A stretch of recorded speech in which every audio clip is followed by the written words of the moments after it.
Hello students, आप सभी का सौ डिजिटल गुरु के प्लेटफॉर्म में मैं आशीष अग्रवाल स्वागत करता हूं। आशा करता हूं आप लोग बहुत अच्छे होंगे और आपकी तैयारी भी बहुत अच्छी चल रही होगी। परसेंटेज के मैराथन में पार्ट 1 आप लोग को मिल चुका है। बच्चों, हुआ क्या था कि ये मैराथन एक पार्ट में आने वाला था, जो वीडियो करीब 4 घंटे की थी। लेकिन क्या हुआ कि एडिटिंग ऐप में कुछ दिक्कत आ गई, जिसके कारण पूरा वीडियो क्रैश कर गया था। तो जो बचा वीडियो था वही मैंने आपको पार्ट 1 दिया और शेष वीडियो मैं आज फिर से बना रहा हूँ। तो इसलिए ये जो मेहनत मेरी हो रही है वो दूसरी बार हो रही है और उस 4 घंटे की वीडियो को बनाने में कम से कम मुझको 10 घंटे का टाइम गया था। लेकिन क्या हुआ कि उस एडिटिंग ऐप में कुछ दिक्कतें आ गई थी, जिसके कारण पूरा वीडियो वो क्रैश कर गया था। इसलिए आज की ये मेहनत मैं फिर से कर रहा हूँ। तो जहां हम लोग लास्ट से, तो मैं कहूँगा जो बच्चे अभी तक मैराथन यानी परसेंटेज के मैराथन पार्ट 1 को नहीं देखे हैं, प्लीज उसे देखिए, तब उसके बाद ये इस पार्ट 2 को देखेंगे तो बहुत अच्छी चीजें आपको समझ में आएंगी। तो पार्ट 1 में मैंने एक बेहतरीन क्वेश्चन लेकर आए थे जो आपके एग्जाम में आए हैं और जिन प्रश्नों की आने की पूरी संभावना है, मैं उन प्रश्नों को लेकर आया था। तो चलते हैं कि आज मैं मैराथन पार्ट 2 में क्या लेकर आया हूं। तो परसेंटेज के मैराथन पार्ट 2 में लेकर आते हैं। पहला सवाल क्या है? पहला ही सवाल बहुत इंपॉर्टेंट है बच्चों, इतना इंपॉर्टेंट है कि 1 नहीं 2 नहीं 3 नहीं 6 7 बार एग्जाम में आया हुआ प्रश्न है। एसएससी सीजीएल 2014 में आया है, एसएससी 10+2 2012 में आया है, एसएससी एमटीएस 2013 और 2014 में यह प्रश्न आया हुआ है और साथ में एसएससी सीजीएल फिर 2016 में आया हुआ प्रश्न है। बच्चों, एक बात मैं कहना चाहूंगा कि 1-2 बच्चे हैं, उनकी आदत क्या हो रही है कि वो प्रश्नों को बहुत डीपली चाहते हैं, वो चाहते हैं कि सिर्फ टफ ही क्वेश्चन हो। तो बच्चों, हमेशा ये जानिए, जो बड़े क्वेश्चन होते हैं उन्हें आप टफ क्वेश्चन नहीं कह सकते।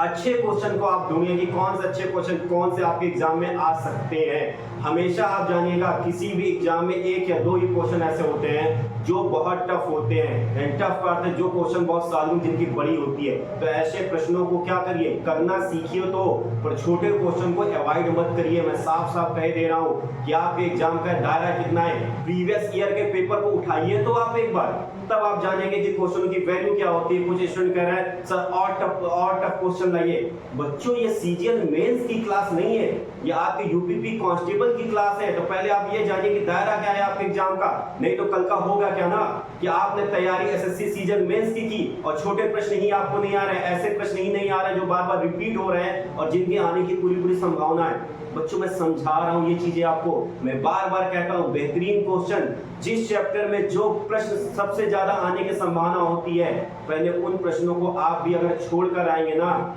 तो आप एग्जाम से बाहर हो जाएंगे। सिर्फ टफ क्वेश्चन की ओर मत भागिए। जो आपकी आंखों में टफ क्वेश्चन कौन से होते हैं, जिनकी सॉल्विंग बड़ी होती है, और मैं ऐसे क्वेश्चनों को घटिया क्वेश्चन में कहता हूं। क्वेश्चन वो बेहतरीन क्वेश्चन होता है जिन क्वेश्चनों को करने से एग्जामिनर को ये समझ आए कि बच्चा कितना डीपली पढ़ा हुआ है। बड़े क्वेश्चन एग्जाम में 2 या 3 ही आएंगे, इसके बाद पूरे पेपर सेट की मैं बात कर रहा हूँ। हमेशा पेपर बनाने का एक फार्मूला होता है, उस फार्मूले में क्या होता है कि 10 से 20% ही क्वेश्चन टफ दिए जाते हैं और नॉर्मल क्वेश्चन दिए जाते हैं। और ये आपका जो एग्जाम होगा ना बच्चों, ये नॉर्मल प्रश्नों का ही एग्जाम होगा, क्योंकि यूपी कांस्टेबल आपको बनना है भैया। कांस्टेबल के एग्जाम में आपको सीजीएल के क्वेश्चन नहीं मिलेंगे। आप इस चीज को क्यों नहीं समझ रहे हैं? आप पहला काम आप करिए, अगर विश्वास नहीं होता, इसलिए मैं क्वेश्चन क्या लाता हूँ, वही क्वेश्चन लाता हूँ जो एग्जाम में उठे हुए हैं। मैराथन पार्ट 1 में आप देखिएगा कि यूपी एसआई में कौन से क्वेश्चन उठे, यूपी कांस्टेबल में कौन से वही क्वेश्चन उठे। मैं अपने क्वेश्चन नहीं बना, जो प्रश्न एग्जाम में उठे हुए हैं वही मैं प्रश्न लेकर आपके लिए आ रहा हूँ। तो देखिए, और ये मैं बार बार कहता हूँ, बेहतरीन क्वेश्चन को चूज करना सीखिए, नहीं तो ऐसा होगा कि आप तैयारी बहुत डीपली कर रहे हैं। कभी अक्सर ये आपने सुना होगा कि बच्चा आईएएस की तैयारी कर रहा है लेकिन 4th क्लास प्यून भी नहीं बन पाया।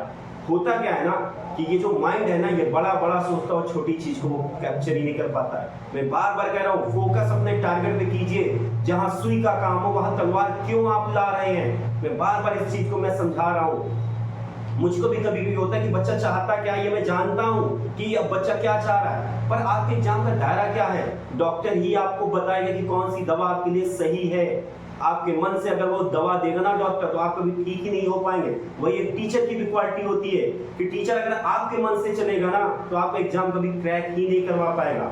हमें मालूम है एग्जाम का दायरा क्या है। प्रीवियस ईयर के पेपर को देखिए तो आप पहले, और मैं साफ साफ कह रहा हूँ, एसएससी जीडी वाले जो भी हैं बच्चे, प्रीवियस ईयर के जो भी पेपर है एसएससी जीडी की, वो सॉल्व करिए तो आपको खुद ही मिलेगा कि एग्जाम में क्वेश्चन कैसे उठते हैं। और टफ टफ टफ क्वेश्चन के चक्कर में कहीं आपका ऐसा भी ना हो कि एग्जाम में जाए और आप एक भी क्वेश्चन ना सही करके आए। मैं टफ भी क्वेश्चन लाता हूं, जिन टफ क्वेश्चनों को आप छोटी सी शॉर्ट ट्रिक में सॉल्व करते हो ना, वो टफ ही क्वेश्चन है, पर मेरी शॉर्ट ट्रिक से वो क्या हो जा रहे हैं, वो बहुत ही छोटे हो जा रहे हैं। तो इसलिए वो बच्चों थोड़ी सी बातों को समझिए।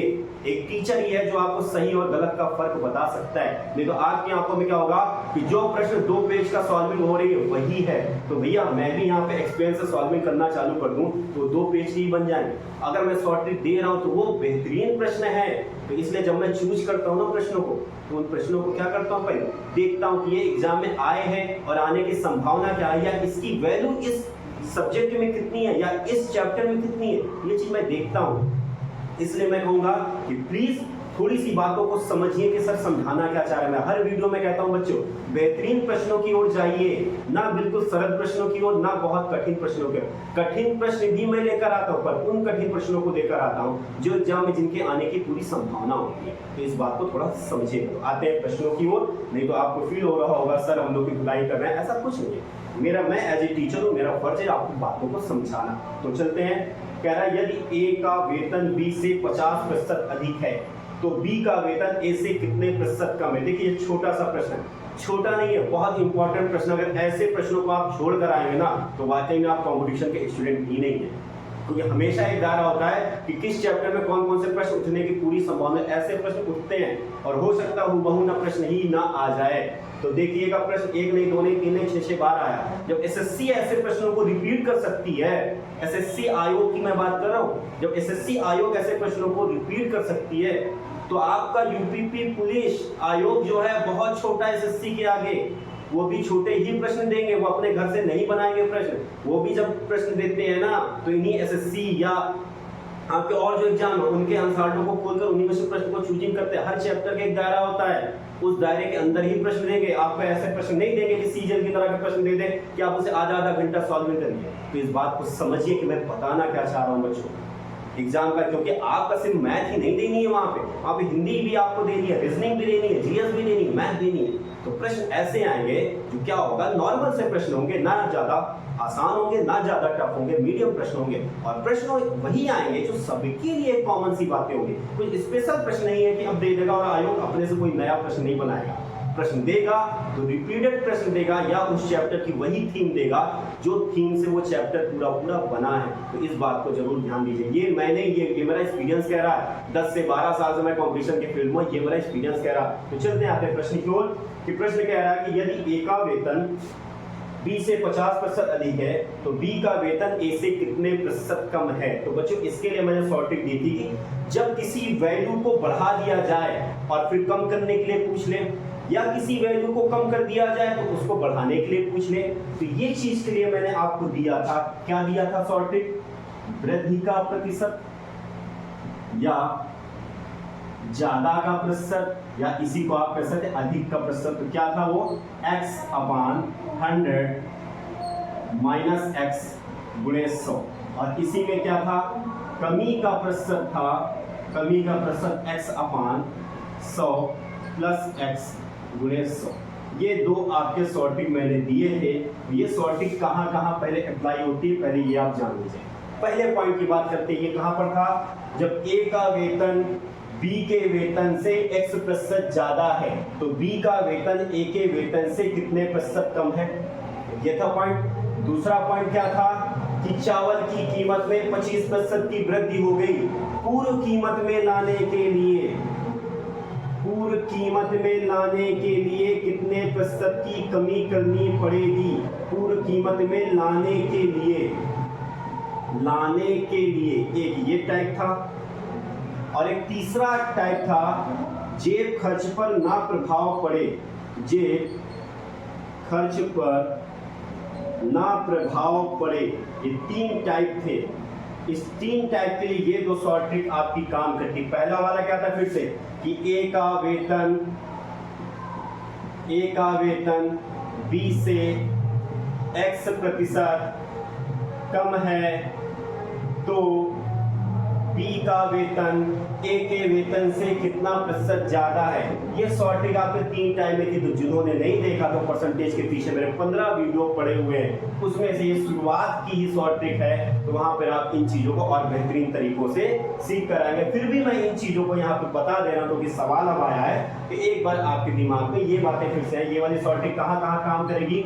इस शॉर्ट ट्रिक से एक चीज आप जानेंगे, जब कोई वैल्यू बढ़ जाए तो उसमें क्या है, कम का पूछ ले, या कोई वैल्यू बढ़ जाए तो कहा जाए पूर्व कीमत में। पूर्व कीमत में आएगी तो क्या होगी, कम ही तो होगी।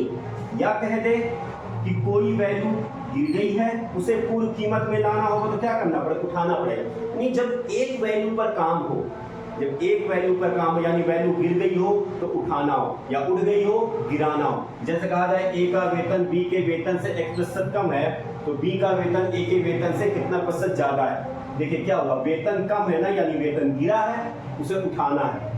पूर्व कीमत में लाने के लिए, यानी चीनी का रेट बढ़ जाए, पूर्व कीमत में लाने के लिए क्या करना पड़ेगा, कम करना पड़ेगा। या कह दिया जाए कि प्याज के मूल्य में बढ़ोतरी हो गई तो कितनी खपत कम कर दे कि जेब खर्च पर कोई प्रभाव ना पड़े, यानी रेट बढ़ गया है तो खपत को गिराना है।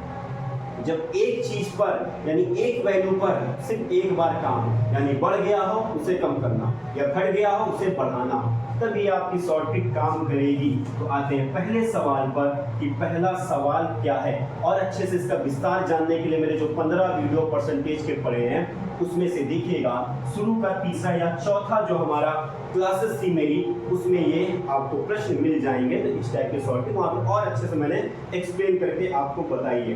तो आते हैं पहले प्रश्न को। पहला प्रश्न क्या कह रहा है, कह रहे यदि ए का वेतन बी से 50% अधिक है तो बी का वेतन ए के वेतन से कितने प्रतिशत कम है। कम का पूछ रहा है, कमी प्रतिशत पूछ रहा है, तो कुछ नहीं करना बच्चों, कम का प्रतिशत x अपान 100 प्लस x गुणे 100। अब देखिए यहाँ x की वैल्यू कितनी दे दिया, कहा 50% अधिक है। ये एरो से आप समझ जाइए, जब ऊपर का एरो होगा तो यानी सर अधिक की बात कर रहा है। तो x के स्थान पर क्या दे दिया 50, 100 में 50 जोड़े कितना आ जाएगा 150 गुणे 100। 50 से काटेंगे तो 3 बार में 100/3 अर्थात 33 सही 1/3% क्या हो जाएगा, कम है। तो बी का वेतन ए के वेतन से कितने प्रतिशत कम है, तो बी का वेतन ए के वेतन से 33 सही 1/3% है। बच्चों आप थोड़ा हो सकता है वॉइस में नॉइस पीछे की आ रही है, क्योंकि मेरे रूम के ही बाहर रामलीला है, रामलीला हो रही है, रामलीला मैदान में रामलीला हो रही है, जिसके कारण क्या हो रहा हो सकता है पीछे से आवाजें भी आ रही हो, तो प्लीज इतना आप समझ जाइएगा। नहीं तो अगर मैं यही सोचूंगा तो शायद एक हफ्ते वीडियो और नहीं आ पाती। पर फर्ज है कि आपके एग्जाम आने वाले हैं, तो इसलिए मैं सोच रहा हूँ कि कुछ न कुछ वीडियो लाऊं, तो पीछे की नॉइस को आप थोड़ा सा अवॉइड करिएगा। आते अगले प्रश्न। देखिए ये प्रश्न कितना छोटा हुआ बच्चों, 3 लाइन का प्रश्न। क्यों, क्योंकि सिर्फ इस शॉर्ट ट्रिक के चक्कर में, अगर ये शॉर्ट ट्रिक ना होती तो यही प्रश्न आपके लिए बहुत बड़ा हो जाता। जब मैं इसे सॉल्व आधे पेज में करता तो आप कहते सर ये बहुत बड़ा प्रश्न हो गया, ऐसे ही प्रश्न। तो इसलिए कहूंगा प्रश्नों की ये देखिए प्रश्न कितनी बार आया, जब एसएससी रिपीट कर सकती है तो आपके एग्जाम में भी आ सकता है ऐसे प्रश्न। इसलिए कहूंगा ऐसे बेहतरीन प्रश्नों को अवॉइड मत करिए बच्चों। मैं बार बार कर रहा हूँ, ये मैं सोच रहा हूँ कि आप चीजों को समझिए। भर्तियां एक बार ही आती हैं, बार बार नहीं आती हैं। तो चलते हैं अगले प्रश्न की ओर कि अगला प्रश्न क्या कह रहा है। अगला प्रश्न भी कह रहा है बच्चों, चीनी के भाव में 40% बढ़ जाने से कोई परिवार चीनी के उपभोग कितने प्रतिशत कम कर दे कि ताकि परिवार का खर्च ना बढ़े। यानी वही वाला प्रश्न होगा। तीसरा टाइप क्या मैंने बताया था, जब जेब खर्च पर कोई प्रभाव ना पड़े। कह रहा चीनी के भाव में 40% की वृद्धि हो गई तो उपभोक्ता अपने उपभोग को कितना कम कर दे। देखिए मूल्य बढ़ा और क्या किया, उपभोग में कमी का पूछ रहा है, तो कम का प्रतिशत या कमी का प्रतिशत बराबर क्या होगा बच्चों, x अपान 100 प्लस x गुणे 100। अब देखिए कितना बढ़ गया, चीनी की कीमत 40% की क्या हो गई, वृद्धि हो गई है चीनी की कीमत में। अब देखिए उत्तर प्रदेश कांस्टेबल में आया, मैंने तो बनाया नहीं ना बच्चों, मैंने तो ये प्रश्न बनाया नहीं ना। उत्तर प्रदेश कांस्टेबल 2009 में आया है, तो ये देखिए ये आपके आयोग ने उठाया हुआ प्रश्न है, मेरे कहने से थोड़ी उठाया हुआ है। ये आपके आयोग ने प्रश्न और ऐसे ही प्रश्न आएंगे, आप इस बात को समझिए। इसलिए मैं स्क्रीनशॉट लाता हूं प्रश्नों की कि आप खुद देखिए कि आपके एग्जाम में कौन सा प्रश्न आए हैं। और ज्यादा बड़े प्रश्नों के चक्कर में पड़ेंगे ना, आप छोटे प्रश्नों से भी हाथ धो देंगे, फिर मुझको बहुत अफसोस होगा कि एज ए टीचर मैंने अपने बच्चों को नहीं समझाया। तो आते हैं सवाल करते हैं। x का मान पुट करेंगे 40 बटे 140, 2 दूनी 4, 2 सते 14 आया बच्चों 200 बटे 7। अगर इसे मैं सॉल्व करूंगा 7 दूनी 14 से कितना आया, हो गया 6, तो 7 8 56 और फिर ये बच गया 4, 28 सही 4 बटे 7, तो 28 सही 4 बटे 7। Option number B. देखिए उत्तर प्रदेश कांस्टेबल 2009 में ये आया हुआ छोटा सा प्रश्न है बच्चों, और ऐसे ही प्रश्न उठाएंगे। देखिए मेरी एक आदत है बच्चों, मैं थोड़ा सा टीचिंग के लाइन में जब होता हूँ ना, बहुत मैं सीरियस होता हूँ, क्योंकि वही देखिए सिलेक्शन एक ही बार है बच्चों, फिर एक बार ही जिंदगी में मौका मिलता है सिलेक्शन लेने के लिए। 18 के बाद सर अब ये भर्ती आएगी, 5 साल, जिस तरह आप लोग में से तो बहुत बच्चे जुड़े हुए हैं जिनका सपना ही है कि वर्दी पहना जाए, 5-5 साल तो वेट करना पड़ता है बच्चों, तब जाके एक भर्ती आपको मिलती है। तो मैं इसलिए करूँ, एक एक पॉइंट जो मैं समझाता हूँ उन चीज़ों को समझा करिए। मुझको ये नहीं मेरा चैनल चले चाहे ना चले, पर मैं झूठ नहीं बोलूंगा, मैं वास्तविकता की ओर से भाई चलूंगा, मैं सच बात आपसे कहूंगा। मैं अपनी कोई बुक नहीं छाप रहा हूँ, मैं अपनी बुक बेचूंगा आपको कि आप मेरी बुक ले, मुझको है, ईश्वर ने मुझे खुद दिया है। चैनल में आया हूँ, चैनल में तो सिर्फ मेरे जो बच्चे हैं, जो कुछ बच्चे हैं मेरी कोचिंग बंद होने से सिलेक्शन नहीं ले पाते, वो उनके लिए लेकर आए। वो बार बार कहते हैं सर आप फिर से आप क्लासेस चलाइए। ईश्वर मुझको दे रहा है, मैं गवर्नमेंट एम्प्लॉई हूँ, मुझको ठीक ठाक सैलरी मिल रही है, पर इसलिए मैं कहूँ मैं झूठ बोलूँ या फिर कुछ चीजें छुपाऊँ, नहीं। मैं साफ साफ बुक्स के नाम मैं बता देता हूँ, इस बुक से आप पढ़िए। मेरी कोई ऐसी बुक नहीं कि मैं छापूंगा या फ्यूचर में छाप के आपको बड़ी बांटूंगा जो आजकल चैनल करते हैं, ऐसा कुछ भी नहीं है। इरादा सिर्फ इतना है कि मेरे चैनल से लोग जुड़े, मुझको समझें और मेरे चैनल से आप सिलेक्शन लेके जाइए। आते हैं अगले प्रश्न की ओर, तो ऐसा ना हो कि सर बहुत बोलते हैं। चलते हैं अगले प्रश्न, आते हैं अगले प्रश्न पर। अगला प्रश्न देखिए, एसएससी सीजीएल 2016 में आया हुआ प्रश्न है। कह रहा है बच्चों चावल की कीमत 60% बढ़ गई, चावल को पुनः मूल कीमत में लाने के लिए कीमत कितने प्रतिशत कम करनी होगी। कीमत बढ़ गई और पूर्व कीमत में लाने के लिए क्या करना पड़ेगा, मूल्य को कम करना पड़ेगा। तो बच्चों उसमें भी यही शॉर्ट ट्रिक आपकी काम करेगी। अब आपको याद करना है कि ये शॉर्ट ट्रिक कहाँ कहाँ काम करेगी। ये शॉर्ट ट्रिक पहला कहाँ काम करेगी, जब ए का वेतन बी के वेतन से इतने प्रतिशत ज्यादा है, या ए का वेतन बी के वेतन से इतने प्रतिशत कम है, तो कम या ज्यादा पूछ रहे। दूसरा क्या है, किसी वस्तु की कीमत बढ़ गई है पूर्व कीमत में लाने के लिए। और तीसरा क्या है, जब किसी के जेब खर्च पर कोई प्रभाव ना पड़े। तब ये 3 टाइप के सवालों पर यह शॉर्ट ट्रिक आपकी काम करेगी। तो चलते हैं, अगला सवाल कह रहा है चावल की कीमत 60% बढ़ गई, चावल को पुनः मूल कीमत में लाने के लिए नई कीमत को कितने प्रतिशत कम करना होगा। तो बच्चों ये देखिए क्या कह रहा है कि चावल की कीमत में 60% की बढ़ोतरी हो गई, पूर्व कीमत में लाने के लिए कितने प्रतिशत की कमी करनी पड़ेगी। तो कमी का प्रतिशत x/100 प्लस x गुणे 100। अब देखिए यहाँ पुट करेंगे 60 और 100 में 60 जोड़ेंगे 160 गुणे 100। इसे हल करेंगे, 0 0 कैंसिल, 2 से काटेंगे 2 3 6, 2 8 16, यानी 300 बटे 8। अब बच्चों यहाँ पर सॉल्विंग करनी है आपको, कैसे सॉल्व करते हैं। तो आइए एक काम और करते हैं, इसको 2 से ही काटते हैं, तो 2 से कटेगा 4 बार में, ये हो जाएगा 150, फिर 2 से काटेंगे 2 और ये हो जाएगा 75 बटे 2। अब देखिए इसे सॉल्व करेंगे, 2 3 6 और फिर आ जाएगा एक आपका शेष आएगा 2 7 14 और 37 सही 1/2%। अब देखिए 37 सही 1/2% कौन सा, ऑप्शन नंबर बी आपका सही हो रहा है। 37 सही 1/2%, 37 सही 1/2%, ऑप्शन नंबर बी आपका सही हुआ है। चलते हैं अगले प्रश्न की ओर। अगला प्रश्न क्या है, अगला भी प्रश्न इसी पर आधारित है, इसी शॉर्ट ट्रिक पर आधारित है। कह क्या रहा है, यदि मोहन की आय महेश से 150 अधिक है, तो बताइए महेश की आय मोहन से कितने प्रतिशत कम है। पहला ही पॉइंट, ए का वेतन बी के वेतन से इतने प्रतिशत अधिक है, तो बी का वेतन ए के वेतन से कितने प्रतिशत कम है। तो देखिए एक्स का मान यहाँ पे कितना दे दिया बच्चों, 150% दे दिया है। तो यहाँ पे कमी का या कम का प्रतिशत पूछ रहा है, तो x अपान 100 प्लस x गुणे 100, 150 बटे, जब जोड़ेंगे तो बच्चों कितना आ जाएगा 250 गुणे 100, 50 से काटेंगे 3 बार में जाएगा और ये जाएगा 5 बार में, और फिर ये काटेंगे 5 से तो 20, और 20 से 60% आया बच्चों। कितना आया? 60% आया। Option number C. और देखिए प्रश्न कहाँ कहाँ उठा है, एसएससी सीजीएल 2016 और एसएससी सीजीएल 2013। जब सीजीएल में उठ सकता है तो आपको छोटा एग्जाम में कांस्टेबल क्यों नहीं उठ सकता? ये आप बात क्यों नहीं मान रहे हैं बच्चों? ये सीजीएल में उठा हुआ प्रश्न है, जब सीजीएल में उठ सकता है तो आपके एग्जामों में उठेगा। और हमेशा जानिए, अगर 100 क्वेश्चन का पेपर है, अगर आप 10 क्वेश्चन को टफ मान के चल रहे हैं, 10 क्वेश्चन, भैया 90 तो आसान है। और मैथ एक ऐसी चीज होती है ना बच्चों, सारे के सारे प्रश्न कोई नहीं करके आता। ये एकदम, अगर मैं टीचर हूँ, मैं भी जाऊंगा ना, सारे प्रश्न नहीं करके आऊंगा। और जो भी टीचर ये बोलता है मैं 100 में 100 करके आया था, वो झूठ बोल रहा है, वो स्टूडेंट है ही नहीं, वो झूठ बोल रहा है। रूम पे सॉल्विंग करना, मैं भी सॉल्व कर दूंगा रूम के अंदर बैठ के 100 में 100 क्वेश्चन, लेकिन एग्जामिनेशन हॉल पे कोई नहीं सॉल्व कर पाता है। इस बात का आप ध्यान दीजिएगा। तो इन 10 क्वेश्चनों को ये टफ आ जाए तो इससे पेपर टफ नहीं माना जाता है, पेपर आसान ही माना जाएगा। क्यों? क्योंकि 90 क्वेश्चन ऐसे थे जो आप कर सकते थे। पर आपको टेंशन किसकी है? 10 प्रश्नों की। हमेशा हम इंसानों की सबसे बड़ी यही तो बड़ी गलती होती है कि हम क्या करते हैं, टफ क्वेश्चन की ओर हमारी आंखें जाती है, आसान प्रश्न की ओर जाती ही नहीं है।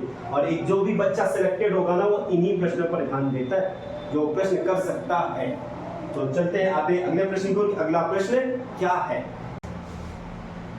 अगला प्रश्न कह रहा है यदि x का मान y से 25% कम है तो y का मान x के मान से कितना प्रतिशत अधिक है? फिर इसी शॉर्ट ट्रिक पर है, a का वेतन b के वेतन से x% कम है तो b का वेतन a के वेतन से कितने प्रतिशत ज्यादा है। अब देखिए यहाँ पर क्या कह दिया, x का मान y के मान से 25% कम है, तो पूछ रहा है कि y का मान x के मान से कितने प्रतिशत अधिक या ज्यादा है। तो ज्यादा का परसेंट क्या होगा बच्चों?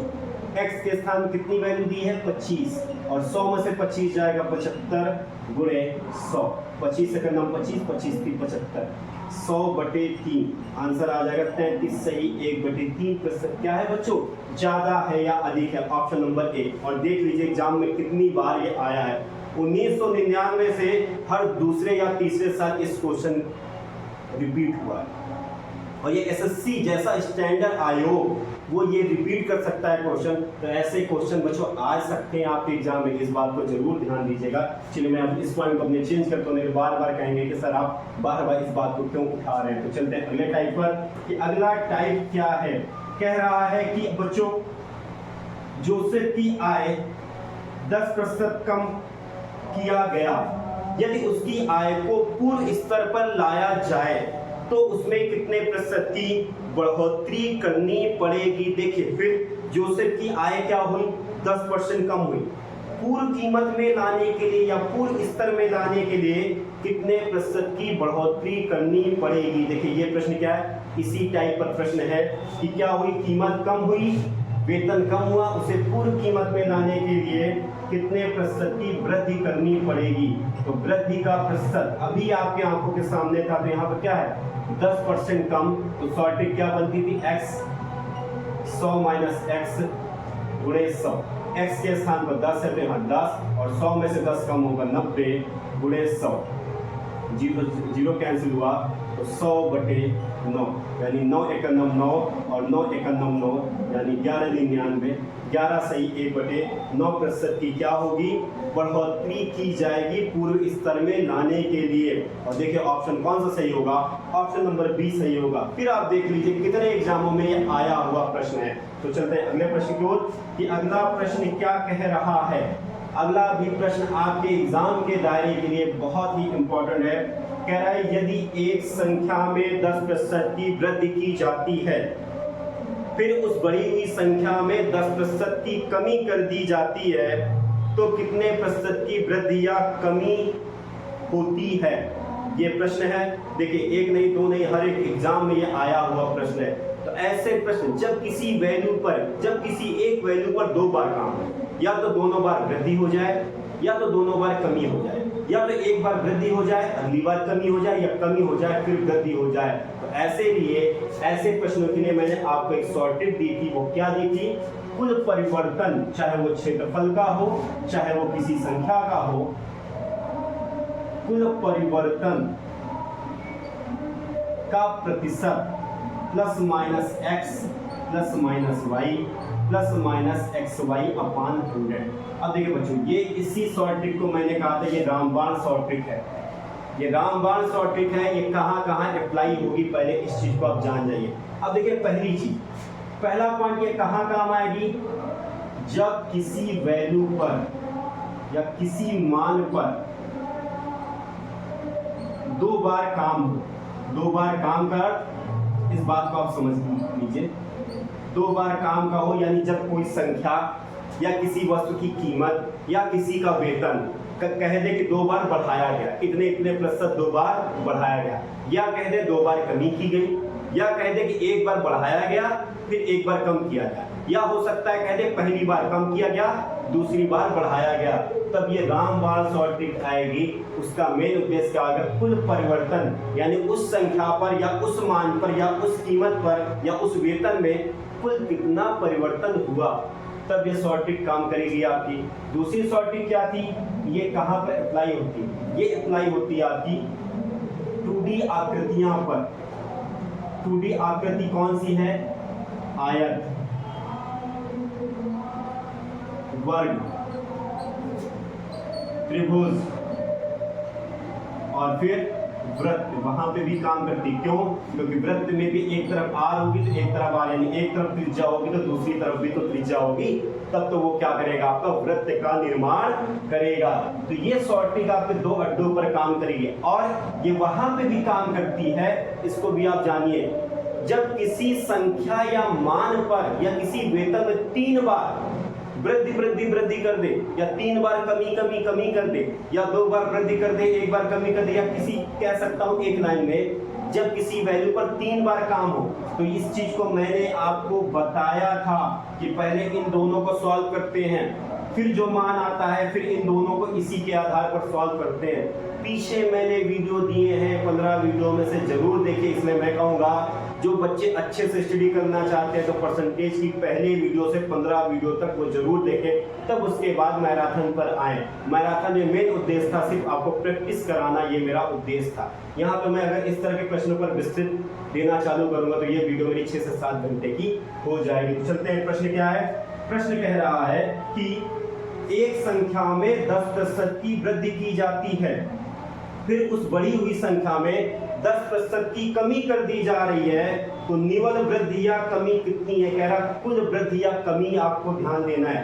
तो एक x को आप ये मान लीजिए 10% की वृद्धि, और दूसरे को y मान लीजिए 10% की कमी, और पूछ रहा है कितना कम या ज्यादा होगा। तो अब यहाँ से आपको देखना क्या है, जहां पर वृद्धि की बात करेगा वहां पर हम प्लस का यूज करेंगे, जहां पर कमी की बात करेगा वहां पर माइनस का यूज करेंगे। तो plus minus X plus minus Y plus minus X Y upon 100। अब देखिए बच्चों, अगर इसे सॉल्व करेंगे तो 10% की वृद्धि थी तो ये पॉजिटिव में था, दूसरे में क्या थी? 10% की कमी, और प्लस और माइनस का जो गुणा होता है ना बच्चों, सदैव माइनस में ही आता है। सॉल्व करेंगे तो ये 10 और 10 ये 0 हो जाएगा, और इधर से -1, तो -1 क्या शो करता है? 1% की कमी।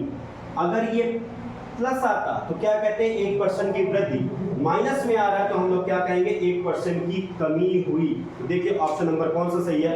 ऑप्शन नंबर पहला सही है, 1% की कमी। इतना बेहतरीन सवाल आपके 3 लाइन में हो रहा सिर्फ शॉर्टेज के दम पर। तो देखिए कितनी बार एग्जामों में आया हुआ ये प्रश्न है, 2012 से कंटिन्यू आ रहा है, हर दूसरे वर्ष ये प्रश्न आया हुआ। ऐसे ही प्रश्न आएंगे, शब्दों में हो सकता है हेर फेर कर दे, संख्या में हेर फेर कर दे, लेकिन ये जो टाइप है ये टाइप एग्जाम में उठता हुआ टाइप है। तो चलते हैं अगले प्रश्न की ओर कि अगला प्रश्न क्या कह रहा है। अगला भी प्रश्न आपके एग्जाम के लिए बहुत इंपॉर्टेंट है। एसएससी सीजीएल 2016 और एसएससी डाटा एंट्री ऑपरेटर 2008 में आया हुआ यह प्रश्न। कह रहा है एक सिनेमा घर की सीटों में 25% की वृद्धि की गई। एक टिकट के मूल्य में भी 10% की वृद्धि कर दी गई, तो कुल आय में कितने प्रतिशत की वृद्धि या कमी हुई? देखो मेन उद्देश्य क्या था, आय को वृद्धि करना, तो क्या किया, सीटें बढ़ा दिया पहले, तब भी आय आपकी ज्यादा आएगी, सीटें बढ़ गई। फिर क्या किया, टिकट के रेट में भी बढ़ोतरी कर दी, तो फिर भी क्या होगा, तो आपका वृद्धि ही होगा, यानी आय में दो बार काम किया। आय को बढ़ाने के लिए क्या किया, एक बार सीटें बढ़ा दी, फिर टिकट के मूल्य को भी बढ़ा दिया, तो आय में कितनी बार काम हुआ, दो बार काम हुआ। तो एक को x मान लीजिए 25% की वृद्धि, और दूसरे को y मान लीजिए 10% की वृद्धि। तो पूछ रहा है कुल आय में कितने प्रतिशत की वृद्धि हुई, तो शॉर्ट ट्रिक क्या है, plus minus X plus minus Y plus minus X Y upon 100। जब से सॉल्व करेंगे तो 25 प्लस 10 प्लस 25 गुणे 10 बटे 100। अब बच्चों इसे सॉल्व करना है, 25 में 10 जोड़ो कितना आएगा, 35। अब देखिए सॉल्विंग करनी है, यहाँ पे 25 5 दूनी 10, ये 20 आए।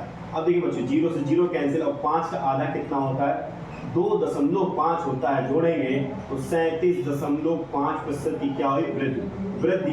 क्यों हुई, क्योंकि आंसर हमारा धनात्मक यानी पॉजिटिव आ रहा है, तो ये हमारा वृद्धि हुआ, 37.5% की वृद्धि हुई। ऑप्शन नंबर सी देखिए सही हुआ, और ये दो बार आपके एग्जाम में आया हुआ ये प्रश्न है। तो चलते हैं अगले प्रश्न की ओर, कि अगला प्रश्न क्या है। अगला भी प्रश्न इसी शॉर्ट ट्रिक पर काम करेगा। कह रहा है कि एक वर्ग के क्षेत्रफल में प्रतिशत वृद्धि बताइए यदि सिरों में 40% की वृद्धि हो गई।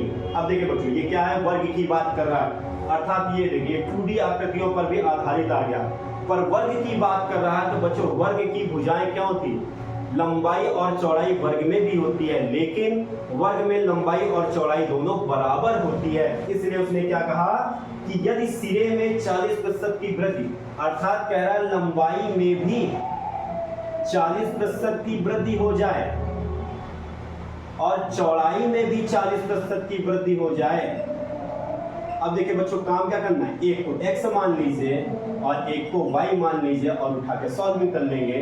तो देखिए अब क्या होगा, क्षेत्रफल में कुल परिवर्तन कहाँ होगा, भुजाओं में वृद्धि होने से कुल परिवर्तन उसके क्षेत्रफल पर ही होगा। तो plus minus X plus minus Y plus minus X Y upon 100, 40 plus 40 plus 40 गुणे 40 बटे 100, 40 40 ये 80 हो गया, और ये सॉल्व करेंगे 4 4 16।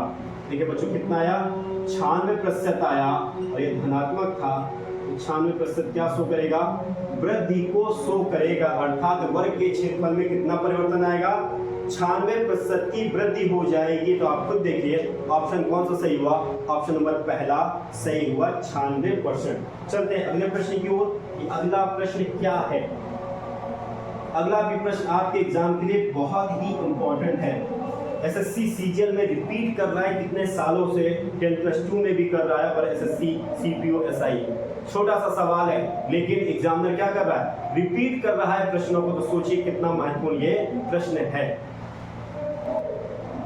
चलते हैं प्रश्न की ओर, कि प्रश्न कह क्या रहा है, कह रहा है यदि एक आयत की लंबाई में 20% की वृद्धि कर दी जाए और चौड़ाई में 30% की भी वृद्धि कर दी जाए, तो आयत के क्षेत्रफल में कुल कितने प्रतिशत की वृद्धि होगी। अब देखिए बच्चों आयत में लंबाई और चौड़ाई है, तो सीधी सी बात, लंबाई में कितने की वृद्धि कर रहा है, 20% की वृद्धि कर रहा है, और चौड़ाई यानी वृत्त में भी 30% की क्या कर रहा है बच्चों, वृद्धि कर रहा है। तो एक को आप x मान लीजिए और एक को आप y मान लीजिए, और इसी शॉर्ट ट्रिक पर पुट कर दीजिए, आंसर आपका आ जाएगा 20 प्लस 30 प्लस 20 गुणे 30 बटे 100। जब इसे सॉल्विंग करेंगे ना बच्चों, ये इधर से 50 आ जाएगा और ये 6 आ जाएगा, 56% की वृद्धि हुई।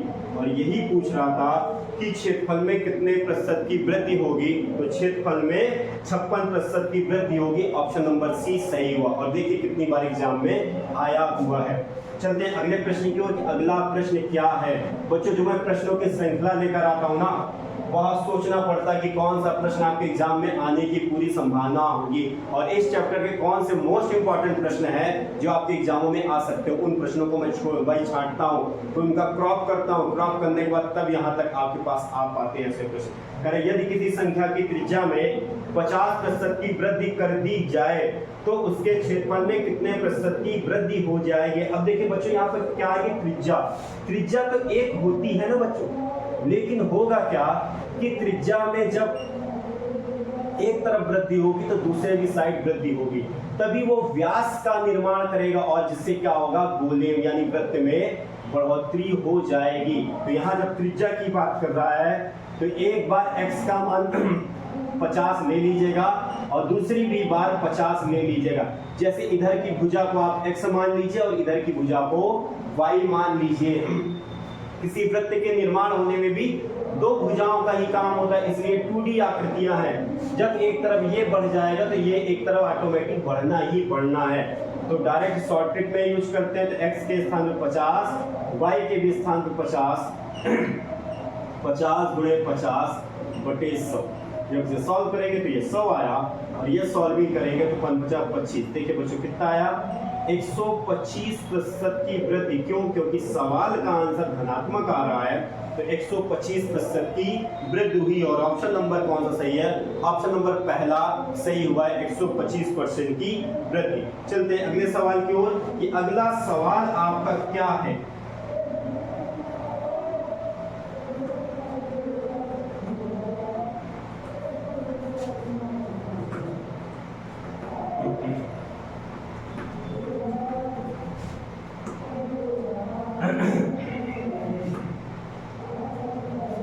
अगला सवाल फिर देखते हैं। देखिए आपके उत्तर प्रदेश पुलिस कांस्टेबल 2013 में आया हुआ प्रश्न है बच्चों, मैंने अपना प्रश्न नहीं बनाया, ये आपके एग्जाम में आ चुका है, आपके उत्तर प्रदेश कांस्टेबल एग्जाम में। तो सोचिएगा जब ऐसे एग्जाम उस टाइम भी आ सकते हैं तो अभी भी आ सकते हैं, इस बात को आप बिल्कुल बेफिक्र ही रहिए। कह रहा है एक चुनाव में 2 उम्मीदवार थे, हारने वाले उम्मीदवार ने 41% मत प्राप्त किए तथा वह 5580 मतों से पराजित हो गया, यानी इतने वोटों से वो हारा। तो कह रहा है कुल मतों की संख्या कितनी है। अब देखिए ये बच्चों चुनाव वाले प्रश्न हैं, इन पे जरूर ध्यान दीजिएगा, ये बेहतरीन प्रश्न होते हैं। कह रहा है एक चुनाव में 2 उम्मीदवार थे। अब 2 उम्मीदवार थे, मान लिया चुनाव में 2 उम्मीदवार को क्या मान ले, ए और बी। कह रहा है एक उम्मीदवार 41% वोट पाया, कितना पाया, 41%। तो दूसरा कितना पाएगा? जब 2 ही उम्मीदवार हैं तो 100 में से 41 घटा देंगे, दूसरा उतना ही पा जाएगा, यानी 59%। अब आप खुद बताइए दोनों में जीतेगा कौन? जिसके वोटों का परसेंटेज ज्यादा होगा वही जीतेगा, ये वाला जीतेगा। पर कह क्या रहा है कि 41% मत दूसरे उम्मीदवार ने पाया, लेकिन वो 5580 वोटों से क्या हो, हारा। अर्थात कहने का अर्थ है कि इसके वोट इस वाले बंदे से 5580 वोट कम थे। अगर इससे 5580 वोट और मिल जाते तो दोनों में क्या हो जाता, टाई हो जाता, यानी बराबर हो जाते। या हम ये भी कह सकते हैं कि 59% वालों को इससे 5580 वोट ज्यादा मिले तभी तो वो जीता। यानी कह सकते हैं हम 2 चीज कह सकते हैं। जैसे एग्जांपल, आपके घर में आपका भाई आपसे 4 साल उम्र में छोटा है, तो आप 2 चीज यहाँ पे 2 बातें कह सकते हो, 2 अलग अलग ढंग से। एक बात है क्या कि मेरा भाई मुझसे 4 साल छोटा है, या तो ये भी कह सकते हैं कि मैं अपने भाई से 4 साल बड़ा हूं। तो वही चीजें यहाँ पर हैं कि इन दोनों के बीच जो वोटों की गैपिंग है वो 5580 है। वोटों का बीच का गैप जो है 5580, यानी ये 5580 वोट कम पाया इसलिए हारा। या तो ये कह सकते हैं ये 5580 वोट ज्यादा पाया तो जीता। यानी इन दोनों के बीच का जो दायरा है, जो गैप है, जो अंतर है, वो कितना है, 5580 है।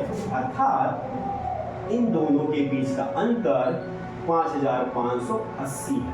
इस बात को समझिएगा, बहुत बारीकी से मैं आपको समझा रहा हूं। अब इन दोनों अंतर का अर्थ क्या होता है, ये आप जानते हैं, अंतर का अर्थ होता है घटाना। अब दोनों को घटाएंगे तो घटाने के लिए इधर 9 और 9, 18% आएगा दोनों का, यानी दोनों के परसेंटेज में अंतर कितना है, 18% का मान 5580 है बच्चों। तो 1% का मान याद कर लीजिए, 5580/18। अब देखिए क्या ये 9 से कट सकता है? 9 के रूल क्या है ये भी आप जानिए। 9 से वही संख्या कट सकती है जिनके अंकों का योग 9 से कट रहा हो। ये देखिए 8 और 1 9, दोनों को जोड़ेंगे 9 आ रहा है ना, ये 9 से कट जाए। ऊपर भी देख लीजिए 5 5 10 और 8 18, 18 में 0 जोड़ेंगे 18, ऊपर भी 18 आ रहा है यानी 9 से कट जाएगा। तो दोनों संख्या ऊपर नीचे 9 से कट जाएंगी। 9 दूनी 18, 9 छक 54, फिर कितना आया, 1 शेष आया, 9 दूनी 18 और ये 0। अब देखिए अब इसको फिर काटेंगे तो कितना आ जाएगा, 310 आ जाएगा, क्योंकि 2 3 6 2 1 9 2 3। 1% का मान आया 310।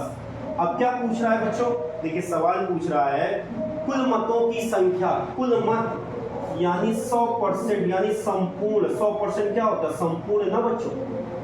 इसे सॉल्व करेंगे तो 2 0 और बढ़ जाएंगे, यानी 31,000 वोटरों की संख्या, यानी जो वोटर है या कुल मतों की संख्या कितनी है, 31,000 है। और यही पूछ रहा था, कौन सा सही हुआ, ऑप्शन नंबर पहला सही हुआ। देखिए ये आपका अच्छा क्वेश्चन, ये आप शायद मानेंगे, ये अच्छा क्वेश्चन है। उत्तर प्रदेश पुलिस कांस्टेबल 2013 में ये आया हुआ प्रश्न है। चलते हैं अगले प्रश्न की ओर। ये अगला प्रश्न क्या है, अगला भी प्रश्न आपके एग्जाम में आया हुआ प्रश्न है और चुनाव पर आधारित ही प्रश्न है। एसएससी सीजीएल 2014 और एसएससी एमटीएस 2013 दोनों में आया हुआ यह प्रश्न है। कह रहा है एक चुनाव में एक उम्मीदवार जिसे 84% मत प्राप्त हुए, कितने प्राप्त हुए, 84% मत प्राप्त हुए और 476 मतों के बहुमत से निर्वाचित, मतलब चुन गया, और बहुमत मतलब इतने वोट उसे ज्यादा मिले। डाले गए मतों की कुल संख्या कितनी है। अब देखिए बच्चों, एक चुनाव में उम्मीदवार थे 2 ही, मान लिया ए और बी। ए को कितना मिला, 84% वोट मिले, तो दूसरे को कितना, जो शेष होगा वो दूसरे को, तो दूसरे को कितने मिलेंगे, 16%। पर कह रहा है कि जिसे 84% वोट मिले वो 476 मतों के बहुमत, बहुमत मतलब ज्यादा मतों से क्या वो निर्वाचित, मतलब जीत गया। यानी इन दोनों के बीच वोटों का अंतर कितना है, 476 है। इन दोनों के बीच का जो अंतर है या इन दोनों के बीच में वोटों की जो गैपिंग है वो कितने की, 476। या ये भी कह सकते हैं कि इन दोनों के बीच का जो हार जीत का फैसला है वो इन 476 वोटों से, यानी 84% वालों को 16% वालों से 476 वोट ज्यादा मिले। अब देखिए इसे सॉल्व करना है। अब इन दोनों को घटाना है तो पहले 84 से 10 कम कर लीजिए, कितना हो, 74, और 74 से फिर क्या कम करना है, 6 कम करना है, तो 68 आ जाएगा। 476, तो पहला काम 1% का मान याद कर लीजिए, 476/68। तो उसे काट सकते हैं, 2 3 6 2 चौको 8, 2 दूनी 4, 2 3 6 2 8 16। फिर काटेंगे 2 से, तो 2 1 9 2, 2 7 14, 2 1 9 2, 2 1 9 2 और 2 9 18, 119 और 13 से 7 बार में ये कट रहा है, 13 7 119 होता है। 7 49 7 7 11, बिल्कुल बच्चों 1% का मान कितना आया, 7 आया। तो संपूर्ण पूछ रहा है तो संपूर्ण कितना होता है, 100% होता है। 1% का मान 7, तो 100% का मान कितना हो जाएगा, 700 हो जाएगा। और यही पूछ रहा था बच्चों कि डाले गए मतों की कुल संख्या कितनी है, तो डाले गए मतों की कुल संख्या ऑप्शन नंबर सी 700। 2 बार एग्जाम में आया हुआ ये प्रश्न है। चलते हैं अगले प्रश्न की ओर। ये अगला प्रश्न क्या है,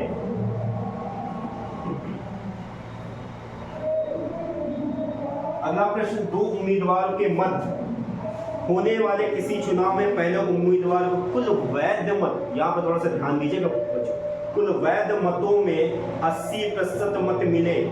यदि कुल 1,80,000 मतों में 10% मत अवैध घोषित हो गए तो दूसरे उम्मीदवार के पक्ष में कितने वैध मत पड़े। अब देखिए बच्चों, पहला काम क्या है, वोटरों की संख्या कितनी है, 1,80,000। अब उसमें वैध भी मत है और अवैध भी मत है। अब अवैध मतों की संख्या दे दिया 10%, जो शेष होगा वो कितना होगा, 90% वो क्या है, वैध हुए। तो पहले आप ये चीज हमेशा याद कर लीजिए, हार जीत का फैसला कौन करते हैं, वैध मत। वैध मत ही हार जीत का फैसला करते हैं, अवैध जो है उनसे कोई चुनाव में लेना देना नहीं होता है। अब देखिए पहला काम क्या करना है, 1,80,000 का 90% सॉल्विंग कर लीजिए कि 90% वोट कितना होता है। तो आइए इधर हम लोग सॉल्व कर लेते हैं। 1,80,000 का 90%, 1010 ये कैंसिल। अब देखिए इसे सॉल्व करेंगे, 0 0 0 9 72 की 2 7 हुआ और 9 1 9 9 9 7 16, ये कितना आया बच्चों, 1,62,000। यानी कुल वैध मतों की संख्या आ गई 1,62,000। यानी 1,80,000 का 90% कितना हुआ, 1,62,000। अब देखो क्या क्या कह रहा है कि एक उम्मीदवार को 80% वैध का मत मिला, एक को 80% मिला, तो दूसरे को कितना मिलेगा, 20% ही तो मिलेगा। और यही पूछ रहा था दूसरे उम्मीदवार के पक्ष में कितने वैध मत पड़े, तो 20%, तो 1,62,000 का आप 20% याद कर लीजिए, आंसर आ गया। 1 0 1 0 2 दूनी 4 और 16 दूनी 32, 32,400 दूसरे वाले उम्मीदवार के पक्ष में वोट पड़े। और ये कैसे वोट थे, ये वैध मत थे। यही पूछ रहा था कि दूसरे वाले उम्मीदवार के पक्ष में कितने वैध मत पड़े, तो दूसरा वाला क्या, 32,400, ऑप्शन नंबर सी सही हुआ। तो पहला काम आपको क्या करना है, अवैध का हटा देना है। अवैध को हटा दीजिए, वैध यानी चुनाव में जो हार जीत का फैसला करते हैं वो वैध ही करते हैं। आशा करता हूँ ये बात आपको समझ में आई होगी। चलते हैं अगले एग्जाम, अगले सवाल की ओर कि वो किस एग्जाम में आया है और कितना आपके लिए इंपॉर्टेंट है। एसएससी कांस्टेबल जीडी 2015 में आया हुआ, तो जो बच्चों एसएससी जीडी को भी ध्यान दे रहे हैं उनके लिए ये प्रश्न महत्वपूर्ण है। कह रहे एक कॉलेज में हुए चुनाव में एक उम्मीदवार को 62% मत प्राप्त हुए और वह 144 मतों के अंतर से चुना गया। इस बात को समझ रहे हैं, यानी वो 144 वोट ज्यादा पाया था, जिसके कारण उसे क्या कर लिया, चुन लिया गया। तो सीधी सी बात, वही फॉर्मेट है। दो उम्मीदवार हैं, मान लिया ए और बी, एक को 62% मत मिले तो दूसरे को कितना मिलेगा, शेष। तो शेष कितना है बच्चों, 38%। और 62% मत मिले लेकिन 144 मतों के अंतर से चुना गया, यानी इन दोनों के बीच वोटरों का जो अंतर है वो 144 वोट, यानी ये 62% वाला 144 वोट से जीता। या तो ये कह सकते हैं 38% वाला इससे 144 वोट से हारा, या तो ये कह सकते हैं कि दोनों के बीच का अंतर कितना है, 144 है। चलते हैं सवाल की ओर। अब क्या करना, तो अब दोनों को घटा दीजिए, क्योंकि अंतर का क्या होता है, घटाना। जब घटाएंगे तो पहला काम क्या करिए, 60 से 62 से 30 आप घटा दीजिए, तो 62 से 30 घटेगा 32, तो 32 से काम क्या करिए 6, 32 से 8 आप घटाएंगे तो 32 से 8 घटेगा तो 24 आएगा। तो 24% का मान 144 है, तो 1% का मान 144/24। अब देखिए बच्चों, मुझको याद है कि 12 का स्क्वायर 144 होता है, तो दोनों संख्या 12 से कटे, 12 दूनी 24 और 12 से 12 बार में 144 होगा और ये 6 आएगा। यानी 1% का मान 6 है, तो 100% का मान कितना होगा, 600। और 100% क्या होता है, संपूर्ण होता है। और यही पूछ रहा था कि कुल मतों की संख्या कितनी है। कुल मतों की संख्या ऑप्शन नंबर फर्स्ट ही सही हुआ। ऑप्शन नंबर फर्स्ट यानी कुल मतों की संख्या 600 है और एसएससी जीडी 2015 में आया हुआ यह प्रश्न है। चलते हैं अगले प्रश्न की ओर कि अगला प्रश्न क्या है। अगला प्रश्न कह रहा है कि एक चुनाव में उम्मीदवार एक्स को कुल वैध मत का 70% मत मिले। वही बात मेरी रिपीट हो रही है कि चुनाव में हार जीत का फैसला कौन करते हैं, वैध मत ही करते हैं। यदि कुल मतों में 20% मत को अवैध घोषित कर दिया गया है और मतों की कुल संख्या दे दिया गया है बच्चों 6,40,000। 6,40,000 मत हैं। अब देखिए इसमें क्या है, वैध भी है और अवैध भी है। अब आपको यहाँ पे ध्यान देना है, अवैध मत कितने हैं 20%, तो वैध कितने होंगे आप खुद बताइए 80% होंगे। तो 6,40,000 का पहले आप 80% याद कर लीजिए। 80%, 0 0 ये देखिए कैंसिल किया मैंने, 1 0 2 0 3 0 और ये हो जाएगा 832 की 2 बच गए 3 और 8 48 48 3 51, यानी 5,12,000, यानी वैध मत कितने हैं 5,12,000। कह रहा है कि 70% मत एक्स को मिले थे, यानी जो एक उम्मीदवार यानी 2 उम्मीदवार थे ए और बी, एक को 70% मिला तो दूसरे को कितना मिलेगा 30%। पर पूछ किसका रहा है, इसी उम्मीदवार के पक्ष में पड़े वैध मतों की गणना, 70% वालों को पूछ रहा है।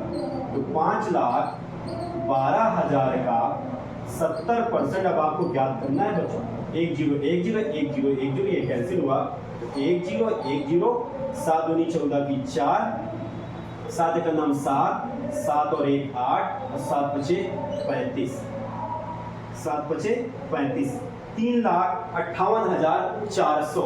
अब देखिए 3,58,400 कौन सा ऑप्शन है, ऑप्शन नंबर पहला आपका सही हो रहा है 3,58,400।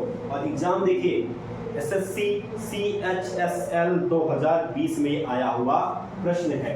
चलते हैं अगले प्रश्न की ओर। ऐसे प्रश्न बहुत छोटे प्रश्न है बच्चों, सिर्फ आपको काम क्या करना है, दिमाग से सोचना है ऐसे प्रश्नों को सॉल्व कैसे किया जाता है। कुछ नहीं करना है, पहला काम क्या करना है, कुल मतों में से वैध और अवैध को अलग कर लीजिए और फिर ये बात हमेशा गांठ बांध लीजिए कि हार जीत का फैसला कौन करते हैं, वैध वोट ही करते हैं। तो चलते हैं अगले प्रश्न की ओर कि अगला प्रश्न क्या है।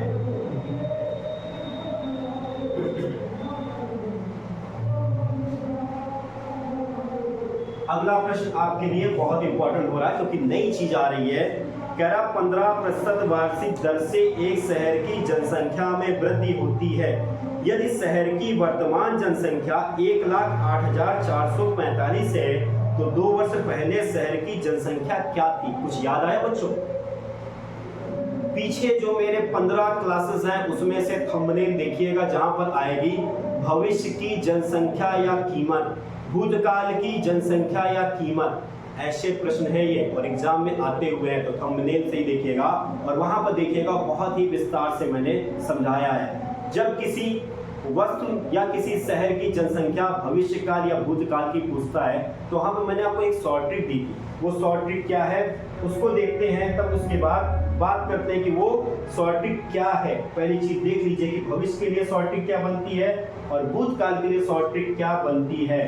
तो यहाँ पे मैं एक तरफ नोट कर दे रहा हूँ जिससे आपको आसानी होगी उस चीजों को समझने के लिए। तो भविष्य के लिए शॉर्ट ट्रिक थी वर्तमान 1 ± r/100 की पावर t। यहाँ r क्या है? दर। जिस दर से वस्तु की कीमत या उस शहर की जनसंख्या बढ़ रही होगी, वृद्धि हो रही है तो प्लस का यूज करेंगे और माइनस जब कमी हो रही होगी तो माइनस का यूज करेंगे। ये भविष्य के लिए था और एक भूतकाल के लिए था। तो भूतकाल के लिए शॉर्ट ट्रिक थी वर्तमान बराबर भूतकाल 1 ± r/100 की पावर t। ये मैंने 2 शॉर्ट ट्रिक आपको दी थी। इन शॉर्ट ट्रिक को आपको क्या याद करना है और या जो बच्चे मेरा वीडियो देखे होंगे उनके दिमाग में आ गया होगा ये काम। फिर भी अगर आपको नहीं समझ में आ रहा है थंबनेल पर जरूर चले जाइएगा कि थंबनेल पर ये मैंने थंबनेल बनाकर ही डाला था भविष्य की कीमत या जनसंख्या या भूतकाल की कीमत या जनसंख्या। तो आते हैं पहले सवाल की ओर कि पहला सवाल क्या है। 15% की वार्षिक दर से एक शहर की जनसंख्या में वृद्धि होती है यदि शहर की वर्तमान जनसंख्या 1,08,445 है तो 2 वर्ष पहले जनसंख्या क्या थी, यानी भूतकाल की जनसंख्या पूछ रहा है। अर्थात ये वाला जो शॉर्ट ट्रिक है ये कहाँ काम करती है? भविष्यकाल की जब बात करें, जब भूतकाल की बात करेंगे तो ये वाली शॉर्ट ट्रिक आपकी काम करेगी। तो इस शॉर्ट ट्रिक पर चलते हैं। तो बच्चों दिया क्या है, पहले वर्तमान की जनसंख्या दे दिया है 1,08,445। थोड़ा सा बड़ा लिख दूं जिससे आपको दिखाई दे। 1,08,445 बराबर भूतकाल की जनसंख्या 1 प्लस, क्यों आएगी प्लस, क्योंकि 15% वार्षिक वृद्धि हो रही, तो 15/100 और कितने सालों के लिए, 2 सालों के लिए। अब इसी को सॉल्व करते हैं बच्चों, या इसको यहीं पर काटेंगे तो आपके लिए आसानी हो जाएगी। 5 दूनी 5 तेई 15 और 5 दूनी 10, और जब इसे सॉल्व करें अगली लाइन पर तो 1,08,445 बराबर भूतकाल, जब इसे सॉल्व करेंगे 20 सेकंड हम 20 में 3 जोड़ेंगे 23 हो जाएगा, 23/20 और 23/20 ये। तो फिर इसे सॉल्व करेंगे तो क्रॉस मल्टीप्लाई कराएंगे तो भूतकाल बराबर आ जाएगा बच्चों 1,08,445 गुणे 20 गुणे 20 बटे 23 गुणे 23। अब देखिए बच्चों 23 की टेबल मुझे भी नहीं आती, लेकिन सॉल्विंग करते हैं 23 से भाग देते हैं। और हमेशा जानिएगा कैलकुलेशन जब बड़ी होगी तो संख्याएं ऐसी दी जाती हैं जो कट सके। तब अब देखिए क्या करना है कि 23 से 1,08,445 में भाग देते हैं। तो आइए बच्चों देते हैं 1,08,445 में 23 से भाग देते हैं, और ये कट रही होगी संख्या, सीधी सी बातें हैं। 2 पंचे 10, 4 बार में 4 तेई 12, 4 दूनी 8 1 9, और ये बच्चों आ जाएगा 8 में से 2 जाएगा 6, और ये बचेगा 16, और एक ये 4 उधर आएगा। अब कितनी बार में जाएगा, 2 सते 14 17 21, और 7 दूनी 14 14 और 2 16, ये आया 3 हो गया 34, ये एक बार में जाएगा बच्चों तो 23 हो जाएगा, और ये बच जाएगा आपका 1 और 1 11, और ये 5, ये कितनी बार में जाएगा बच्चों, 5 बार में ये जाएगा। तो ये पूरा 115 कट जाएगा, कितना आया 47 15, और इसी 47 15 में फिर से भाग अगर हम लोग 23 से देते हैं तो 23 से कितनी, 23 दूनी 46 होता है, तो ये 46 हो गया, 1 आया और भाग न जाने के 0, ये 5 उतरेगा और 5 बार में जाएगा। ये देखिए बच्चों कितना आया 205 आया, यानी दोनों 23 से ये कटेगा 205 बार में, और गुणे 2 गुणे 2। अब देखिए बच्चों आराम से करिएगा, कैलकुलेशन बहुत आराम से की जाती है। 0 0 2 दूनी 4, 4 से गुणा होगा 4 पंचे 20, और हो जाएगा 2, ये 2 हो जाएगा, और 4 दूनी 8। अब देख कितना आया 82,000 आया। और यही पूछ रहा था कि उस शहर की जनसंख्या 2 वर्ष पहले उस शहर की जनसंख्या क्या थी। तो 2 वर्ष पहले उस शहर की जनसंख्या कितनी थी बच्चों, उस शहर की जनसंख्या 82,000 थी। तो ये आपका क्या था, जनसंख्या वाला प्रश्न था। तो इस चीजों को ध्यान देंगे कि ये वाली जो ऊपर वाली सॉर्टिंग कब काम करेगी, जब भविष्य की जनसंख्या या कीमत को पूछ ले, किसी वस्तु की कीमत की। और ये वाला सवाल जब भूतकाल की जनसंख्या या कीमत के बारे में पूछ ले। चलते अगले सवाल की ओर कि अगला सवाल क्या है।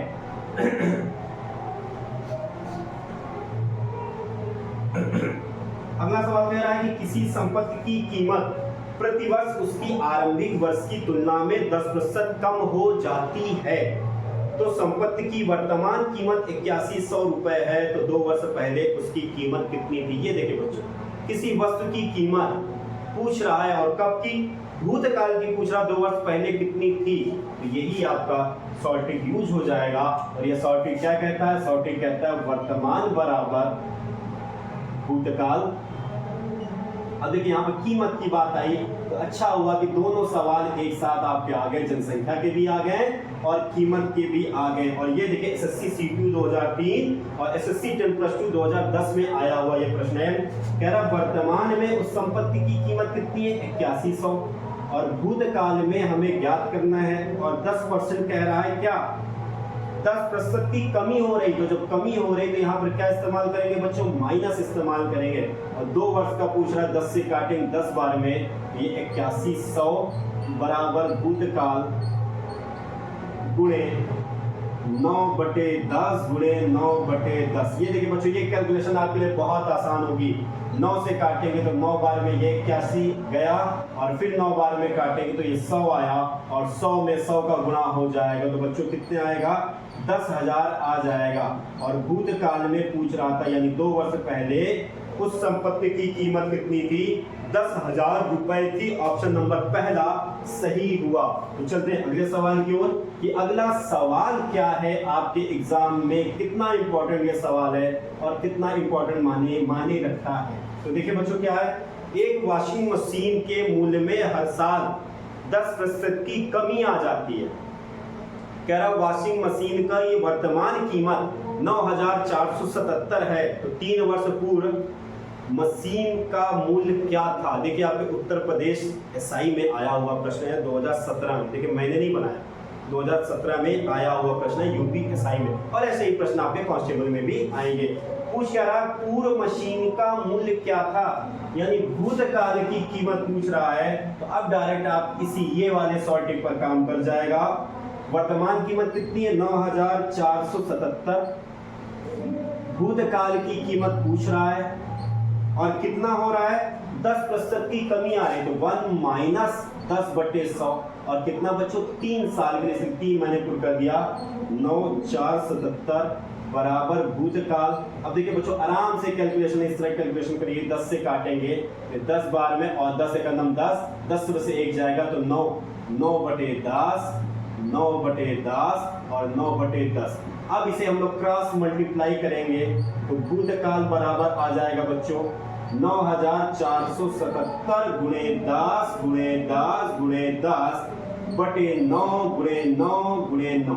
अब देखिए बच्चों काटना है, क्या ये कर सकता है? और 9 के काटने के लिए मैंने आपको रूल बताया है, यदि अंकों का योग 9 से कट रहा है तो पूरी संख्या 9 से कट रही होगी। 7 7 14, 14 4 18, 18 में 9 जोड़ेंगे 27, बिल्कुल ये 9 से कट रहा है। 9 1 9, 9 1 9, 9 5 45, फिर भाग न जाने की 0, 9 1 9, 4 में भाग न जाने की 0, 9 5 45 और 9 3 27। फिर ये 9 से कट जाएगा, 9 1 9, 9 1 9 और ये हो जाएगा 1 शेष आएगा और 9 1 9, फिर शेष आ जाएगा 6, 9 से 63 हो जाएगा और फिर 9 से कट जाएगा 9 1 9 और 9 3 27। ये बच्चों आया 13, ये 10 गुणे 10 गुणे 10 यानी 13 के बाद 3 जीरो लगा दीजिए। अब देखिए कितना आया 13,000 आई, यानी भूतकाल में 3 वर्ष बाद, 3 वर्ष पहले इस वॉशिंग मशीन की कीमत कितनी होगी 13,000 थी। 13,000 थी 3 वर्ष पहले, इस वॉशिंग मशीन की कीमत कितनी थी 13,000 थी। ऑप्शन नंबर डी सही हुआ। देखिए ये था, सिर्फ कैलकुलेशन बेस है और प्रश्नों में कुछ भी नहीं है। इनको मैं आसान प्रश्न कहूंगा और ऐसा भी नहीं कहूंगा आसान तो एग्जाम में नहीं आए, ऐसे ही प्रश्न आपके एग्जाम में आने। तो चलते हैं अगले प्रश्न की ओर कि अगला प्रश्न क्या है। देख लीजिए मेरी बात सत्य हो रही है। देखिए उत्तर प्रदेश कांस्टेबल 2013 में आया हुआ प्रश्न है और इसी जनसंख्या और कीमत, जो भविष्य की जनसंख्या या भविष्य की कीमत यानी भूतकाल की जनसंख्या या भूतकाल की कीमत के प्रश्न, उस पर आधारित ये प्रश्न उत्तर प्रदेश कांस्टेबल 2013 में आया हुआ प्रश्न है। करें एक स्कूटर का मूल्य 50,000 है। कितना है 50,000 रुपए है। हर वर्ष मूल्य में 12% की कमी हो रही है, तो 2 वर्ष बाद उसकी कीमत क्या होगी या होगा, कह रहा क्या होगा, यानी भविष्य की कीमत पूछ रहा है। तो भविष्य की कीमत पूछ रहा है, तो भविष्य की कीमत का फार्मूला क्या है बच्चों, भविष्य की कीमत बराबर वर्तमान 1 प्लस माइनस r/100 की पावर t। अब देखिए वर्तमान में कीमत कितनी है 50,000 कीमत है वर्तमान में। हर वर्ष 12% की कमी आ रही है और कितने 2 वर्ष के लिए। जब इसे सॉल्व करेंगे 50,000 और जब इसे सॉल्व करेंगे ना बच्चों तो यह आ जाएगा 12 10 जाएगा 88, 88 गुणे 88 बटे 100 गुणे 100। अगर इसे काटना चाहते तो आप काट सकते 1 2 3 4 जीरो आपके हट गए। अब देखिए 88 गुणे 88 करनी है तो आपको सॉर्टेड भी मालूम होनी चाहिए गुणे वाली। 89 64 की 4 8 6 89 64 89 64 64 64 128 होता है। 128 में 6 जोड़ेंगे कितना आएगा बच्चों 134 आएगा। 134 की 4 और 13 89 64 और 13 64 और 13 64 10 74 74 और 3 77। अब देखिए कितना आया बच्चों 77 44 और ये 5 का गुणा, 5 को 20, 5 को 20 2 22, 7 बजे 35 2 37 और 5 7 35 35 और 3 38। अब देखिए कितना आया 38,720। 38,720 क्या होगी 2 वर्ष बाद इस स्कूटर का मूल्य कितना होगा 38,720 होगा। ऑप्शन नंबर पहला सही होगा। सिर्फ आपकी कैलकुलेशन थी और इस सवाल में कुछ भी नहीं था। तो चलते हैं अगले सवाल की ओर कि अगला सवाल क्या है और आपके एग्जाम के लिए कितना ये महत्वपूर्ण है।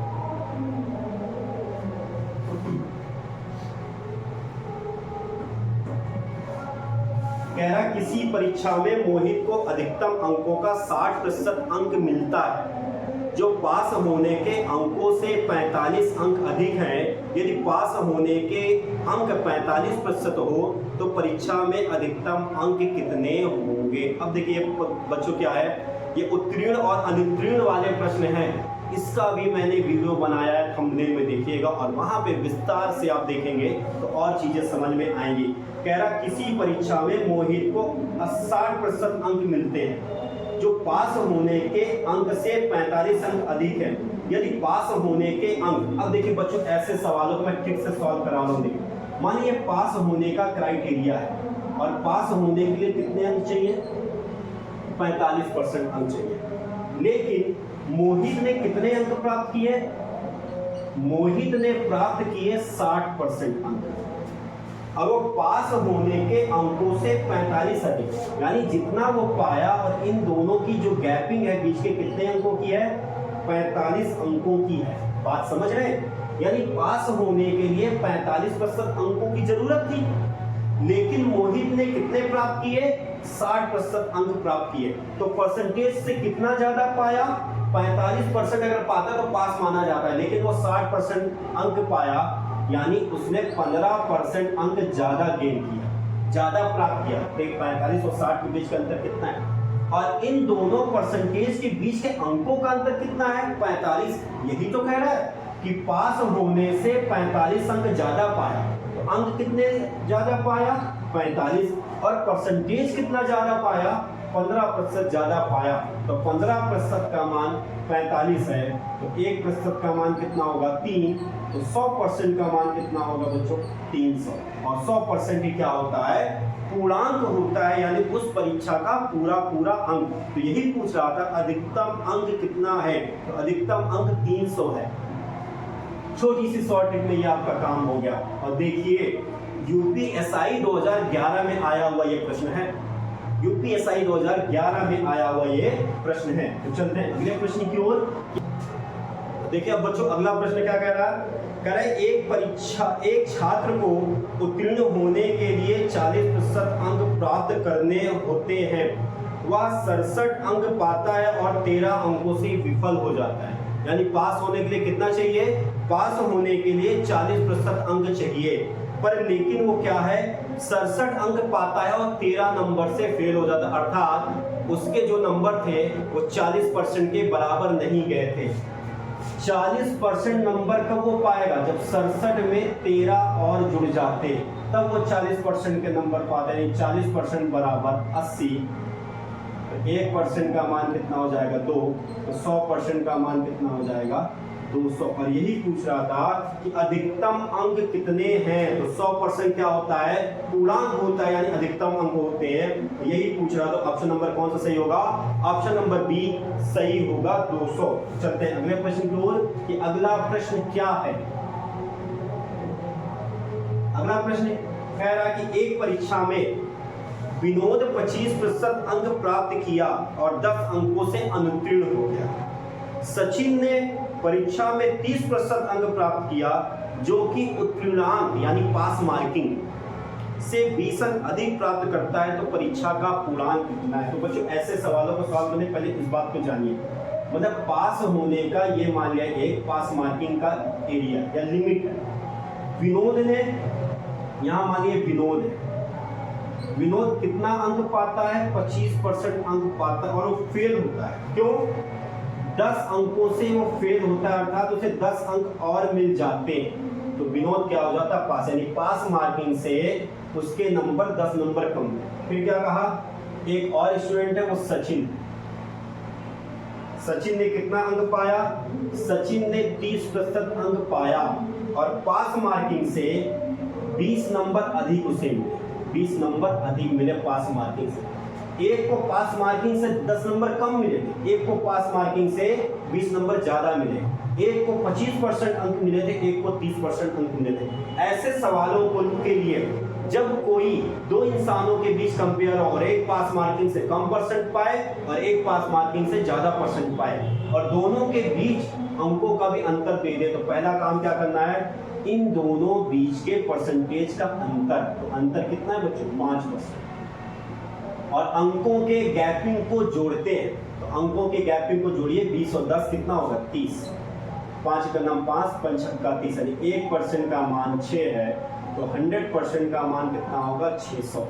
और 100% क्या होता है बच्चों, पूर्णांक होता है। और सवाल यही पूछ रहा था कि परीक्षा का पूर्णांक कितना है, तो परीक्षा का पूर्णांक 600 है। और देखिए एसएससी में 2020 में आया हुआ प्रश्न है। तो चलते हैं अगले प्रश्न की ओर कि अगला प्रश्न क्या है। अगला भी प्रश्न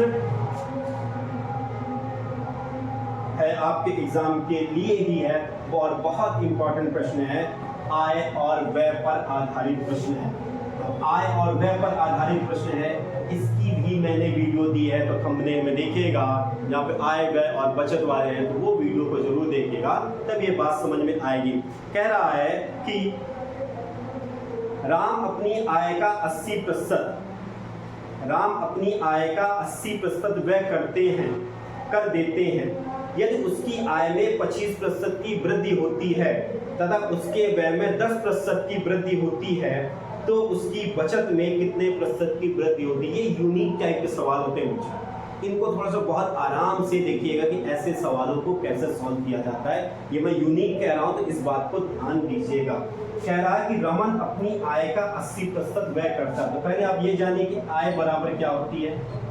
आय बराबर होती है व्यय और बचत। ये उन सवालों की बात कर रहा हूं जब किसी की आय में परसेंटेज में वृद्धि कर दे या कमी कर दे, या बचत में वृद्धि कर दे या बचत में कमी कर दे, तो ऐसे सवालों के लिए मानते हैं। माना रमन की आय 100 रुपए, कह रहा रमन अपनी आय का 80% व्यय कर देता है, यानी खर्च कर देता है। तो 100 का 80% कितना होगा 80 रुपए। 100 में 80 वो खर्चा कर दिया, तो बचाएगा कितना बच्चों 20%। तो 100 का 20% कितना होगा 20, तो जोड़ेंगे तो 100 आ जाएगा। ठीक, अब आई बात समझ में।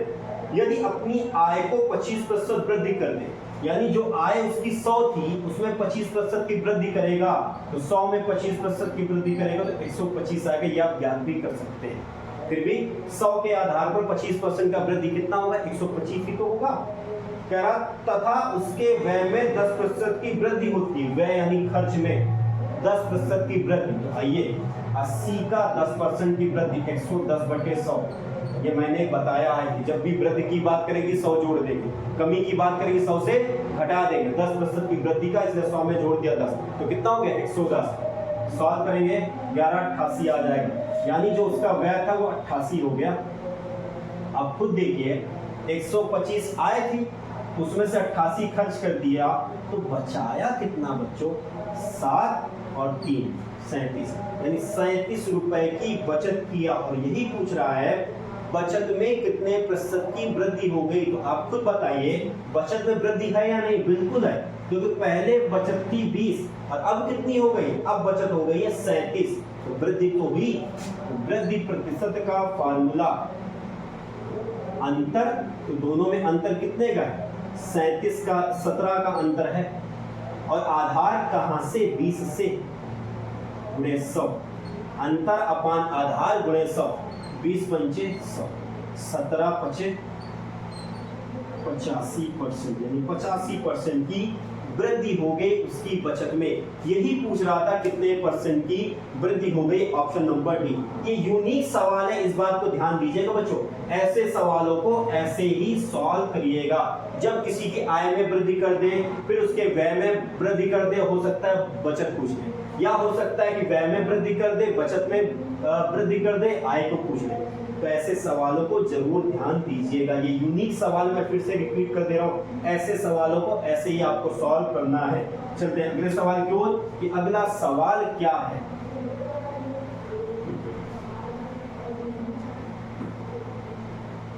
अगला सवाल कह रहा है नीलम अपनी आय का कुल 20% मकान के किराए पर तथा शेष का 70% घरेलू मदों पर खर्च करती है। यदि वह 3600 रुपए की बचत करती है तो उसकी कुल आय कितनी है। यह प्रश्न आपको ध्यान आया बच्चों। जब कोई व्यक्ति अपनी आय या संपत्ति को कई मदों में खर्च करे, यानी कई खंडों में खर्च करे, जब शेष का शब्द ना आए, जब शेष का शब्द आए, और जब शेष का शब्द आए भी और शेष का शब्द ना आए, ऐसे प्रश्न थंबनेल में देखिएगा, पीछे 15 वीडियो में ऐसे भी वीडियो पड़े हुए हैं, उनको जरूर देखिएगा, तो बहुत इंपॉर्टेंट चीज है। अब देखिए इस सवाल में क्या है, इस सवाल में देखते हैं तो शेष का शब्द आया हुआ है। जब शेष का शब्द आया हुआ है तो ऐसे प्रश्नों को कैसे सॉल्व करना है कि जब शेष का शब्द आए। तो शॉर्टकट क्या थी, शॉर्टकट थी आय बराबर बचत गुणे 100 बटे 100 माइनस एक्स। जैसे ही शेष का कहेगा ये दूसरा खंड 100 माइनस वाई, फिर जैसे ही शेष का कहेगा तीसरा खंड 100 माइनस जेड। अगर फिर शेष का कहेगा तो अगला खंड बन जाएगा, पर हम लोग का इतने में ही काम हो जाएगा। कह रहा है कितने की बचत करता है, 3600 की बचत कर। ये शॉर्ट ट्रिक है, इसे मैं आशा करूं आपने नोट्स में नोट किए होंगे, भूल गए तो फिर से देख लीजिए। और विस्तृत मैंने वीडियो दिया हुआ है 15 वीडियो में से, वहां पे आराम से देखिएगा। यहाँ पे क्वेश्चन आया इसलिए मैं फिर से इस चीज को बता दे रहा हूँ। बचत कितनी है, 3600। अब देखिए यहाँ पर क्या कहा, पहले वो कहाँ खर्चा करता है, मकान किराए पर। ये देखिए जैसे ही शेष का कहा एक अगला खंड मैंने बनाया और 100 माइनस 70। अब इसी को सॉल्व करना है, 3600 100 बटे 80 गुणे 100 बटे 30। अब इसे सॉल्व करना है, 1 0 1 0 1 0 1 0। 3 से काटेंगे, 3 का नम 3, 3 का नम 3, 3 दूनी 6, 4 से काटिए 4 दूनी 8, 4 3 12, और 25 से काटिए, 2 से काटेंगे तो ये हो जाएगा 50, 50 से 3 15 और 2 0 ये 15,000 की वो बचत आय, सॉरी उसकी जो आय है, नीलम की आय, यही पूछ रहा है कितनी है, तो नीलम की आय 15,000 रुपए है। तो देखिए बच्चों ये क्या था, जब शेष का शब्द आए, इसमें ऐसे भी प्रश्न आते हैं जब शेष का शब्द नहीं होता। तो ये चीजें मैं कह रहा हूँ वीडियो में जरूर देखिएगा, तो ये बात समझ में आएगी। ये प्रश्न क्या था, जब शेष का शब्द आए। आते अगले प्रश्न की ओर कि अगला प्रश्न क्या है। अगला प्रश्न कह रहा है, राजेश अपने वेतन का 15% मकान किराए पर, 35% भोजन पर व 20% बच्चों की शिक्षा पर व्यय करता है तथा शेष बचाता है। अगर उसकी बचत 2250 रुपए है तो प्रतिमाह तो राजेश की आय क्या है। उत्तर प्रदेश पुलिस कांस्टेबल 2013 में आया है। तो ये आप समझ भाई लीजिए, जो मैं प्रश्नों की श्रृंखला लाता हूँ ना, ऐसे वैसे प्रश्नों की श्रृंखला नहीं लाता। आपके एग्जामों में प्रश्न आए, अब इससे ज्यादा मैं क्या आपको सबूत दूं कि ऐसे प्रश्न आपके एग्जाम में आते हैं। जो मैं पढ़ा रहा हूं ऐसे ही प्रश्न एग्जाम में आते हैं। मैं इससे बड़ा क्या सबूत दूं कि आपके स्क्रीन के सामने ये आपके प्रश्न होते हैं। अब देखिए यहाँ पर क्या है बच्चों, मदों में खर्च तो कर रहा है लेकिन शेष का शब्द नहीं आ रहा है। तो ये क्या होगा, इसकी शॉर्ट ट्रिक अलग बनती है। वो शॉर्ट ट्रिक क्या होती है ये भी देख लीजिए, नहीं नोट किया तो फिर से नोट कर लीजिए। जब शेष का शब्द ना आए तो आय बराबर बचत गुणे 100 बटे 100 माइनस, और जिस जिस मदों में खर्च कर रहा है सबको जोड़ देते हैं। तो इस चीजों को ध्यान दीजिएगा, जब शेष का शब्द नहीं होता तो एक ही खंड बनता है और सारे मदों में खर्च को जोड़ देते हैं। आते हैं सवाल को सॉल्व करते हैं। बचत कितनी, 2250 गुणे 100, 100 माइनस 15 प्लस 35 प्लस 20 जोड़ेंगे। अब बच्चों क्या करेंगे, इसे जोड़ के सॉल्व करेंगे। 22 50 गुणे 100, 35 और 15, 35 5 40 10 50 50 20 70 70 70 100 से जाएगा तो कितना बचेगा, 30 0 0 कैंसिल, 3 से 1 3 से 21 3 से 15, ये आपका आ जाएगा 7,500। तो 7,500 राजेश की आय है। और ऑप्शन नंबर कौन सा सही हुआ, ऑप्शन नंबर बी सही हुआ। और देखिए आपके एग्जाम में आया हुआ बेहतरीन प्रश्न है। चलते हैं अगले प्रश्न की ओर कि अगला प्रश्न क्या है। अगला भी प्रश्न आपके एग्जाम के लिए बहुत इंपॉर्टेंट प्रश्न है। उत्तर प्रदेश एसआई में आया हुआ प्रश्न है, 2017 में एसआई में आया हुआ ये प्रश्न है बच्चों। कह रहा है कि अगर अजय वेतन का 20% भोजन पर खर्च करता है, 35% यात्रा पर खर्च करता है, 25% मनोरंजन पर खर्च करता है और आखिर में 4500 की बचत करता है, तो यात्रा पर खर्च की जाने वाली राशि ज्ञात कीजिए। अब देखिए यहाँ पे विभिन्न मदों में खर्च कर रहा है लेकिन शेष का शब्द नहीं आ रहा, जो अभी मैंने ये क्वेश्चन कराया था उसी पर आधारित है। तो आय बराबर क्या हो जाएगी, आय बराबर बचत, बचत कितनी है 4500, और शेष का शब्द नहीं होता तो क्या करते हैं, एक ही खंड बनता है और विभिन्न मदों में खर्च किए हुए परसेंटेज को जोड़ देते हैं। तो क्या हो जाएगा बच्चों, 20 प्लस 25 प्लस 35। जब जोड़ेंगे इन्हें और इनको सॉल्व करेंगे तो 4500 गुणे 100 बटे 100 में से जब इनको सॉल्व करेंगे 35 और 25, 35 और 50 10 60 60 20 80 80 100 से जाएगा तो बच्चों कितना है, 20 20 से काटेंगे 20 25 100 5 0 0 5 0 0 5 25 की 5 5 को 20 20 को 22,500 आय कितनी आई, 22,500 आई। पर देखिए बच्चों ये आय आई है पर पूछ क्या रहा है कि यात्रा पर कितना खर्च कर रहा है, तो यात्रा पर कितना खर्च कर रहा है, देखिए प्रश्न की ओर, यात्रा पर 35% खर्च कर रहा है। किसका, अपनी आय का।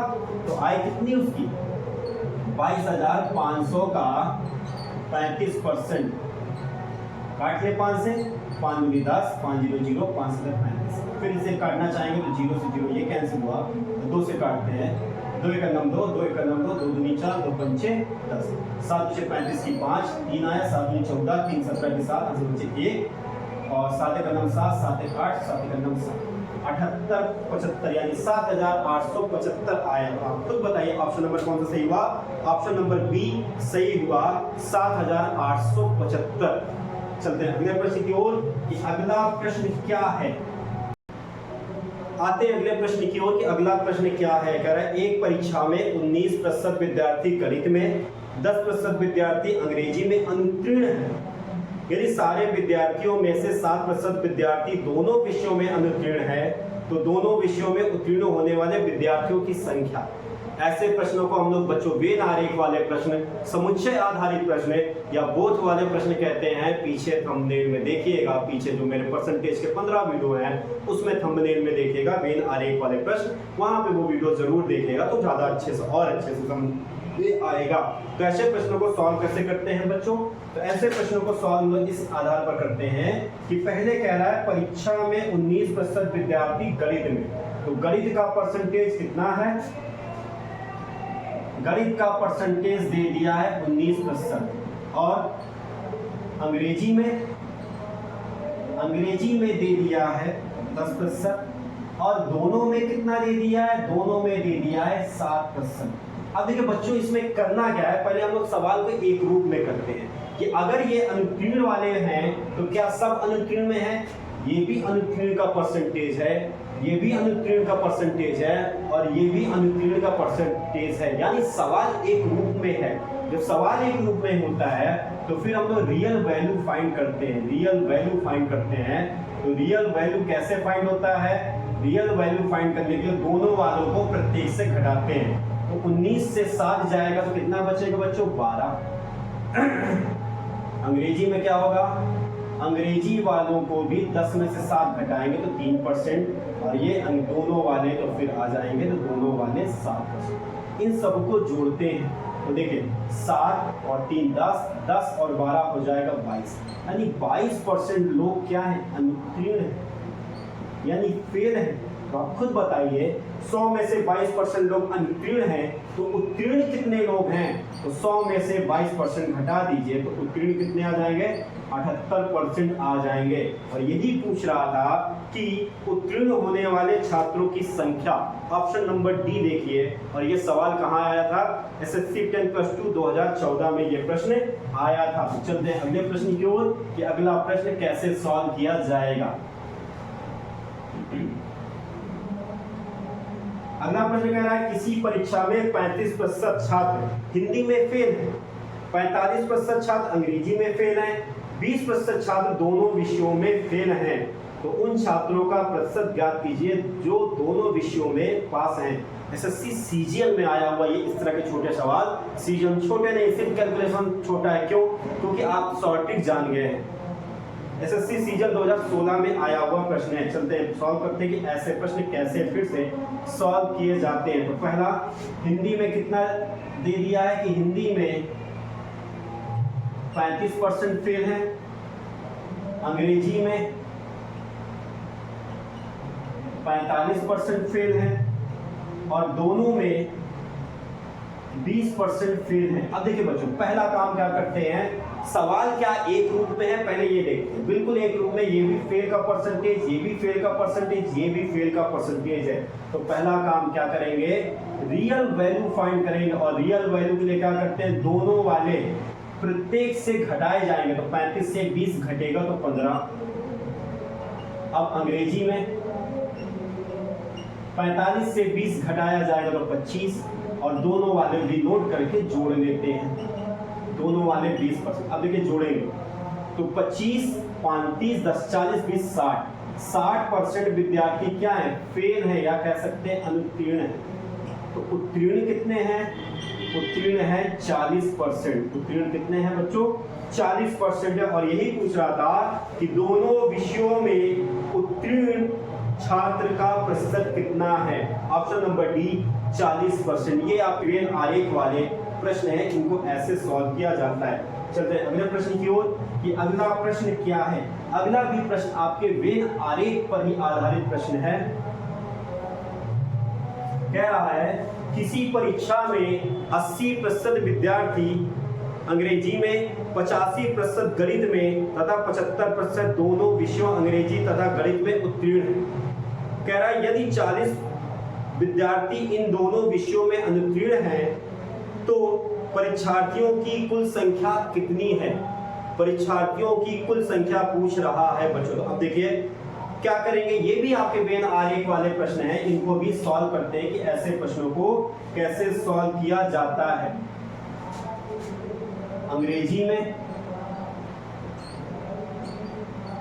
80%, गणित में 85%, दोनों में 75%। अब देखिए बच्चों इस सवाल में क्या है, उत्तीर्ण का प्रतिशत है दिया हुआ। अंग्रेजी में उत्तीर्ण छात्रों का प्रतिशत 80%, गणित में उत्तीर्ण विद्यार्थियों का प्रतिशत 85%, और दोनों में उत्तीर्ण का प्रतिशत कितना है, 75%। तो पहला काम क्या करेंगे, रियल वैल्यू फाइंड करेंगे। और रियल वैल्यू कैसे आती है, दोनों में, दोनों को प्रत्येक से घटाएंगे। जब अंग्रेजी के लिए घटाएंगे तो आएगा कितना बच्चों, 80 में से 75 जाएगा 5%। गणित की बात करेंगे तो 85 से 75 जाएगा 10%, और दोनों वाले भी यहाँ पे नोट कर ले रहे हैं 75। अब देखिए बच्चों जोड़ते हैं, 75 और 5 80, 80 10 90। 90% विद्यार्थी क्या है, उत्तीर्ण। क्योंकि ये जो परसेंटेज था ये उत्तीर्ण का था। तो अनुत्तीर्ण कितने हैं, अनुत्तीर्ण हैं 10%, और 10% की वैल्यू दे दी है 40। वहां देखिए कह रहा ना कि यदि 40 विद्यार्थी इन दोनों विषयों में अनुत्तीर्ण हैं तो 10% का मान 40 है, तो 1% का मान कितना होगा 4, और 100% का मान 400। और 100 क्या होता है, संपूर्ण होता है। यानी उस परीक्षा में कुल विद्यार्थियों की संख्या कितनी है। तो पूछ रहा था परीक्षार्थियों की कुल संख्या कितनी थी, तो ऑप्शन नंबर बी 400 परीक्षार्थियों की कुल संख्या आ गई। तो चलते हैं अगले प्रश्न की ओर कि अगला प्रश्न क्या है। अगला प्रश्न बहुत अच्छा है, कुछ विविध टाइप के मैंने प्रश्न लेकर आए हैं जो आपके एग्जाम के लिए बहुत ही महत्वपूर्ण है। ये एक प्रश्न है, देखिए बच्चों क्या कह रहा, किसी परीक्षा में 1000 लड़के 800 लड़कियां थी, लड़के 60%, लड़कियां 50% उत्तीर्ण हैं। तो जो परीक्षार्थी अनुत्तीर्ण हुए हैं उनका प्रतिशत ज्ञात करना है। तो देखिए बच्चों ऐसे प्रश्नों को विविध टाइप के प्रश्न कह सकते हैं। अब देखिए आपको बॉयजों की संख्या कितनी दे दी गई, 1000। गर्ल्सों की संख्या कितनी दे दी गई, 800। अनुत्तीर्ण की बात कर रहा है, यानी अनुत्तीर्ण को ही उठाते हैं।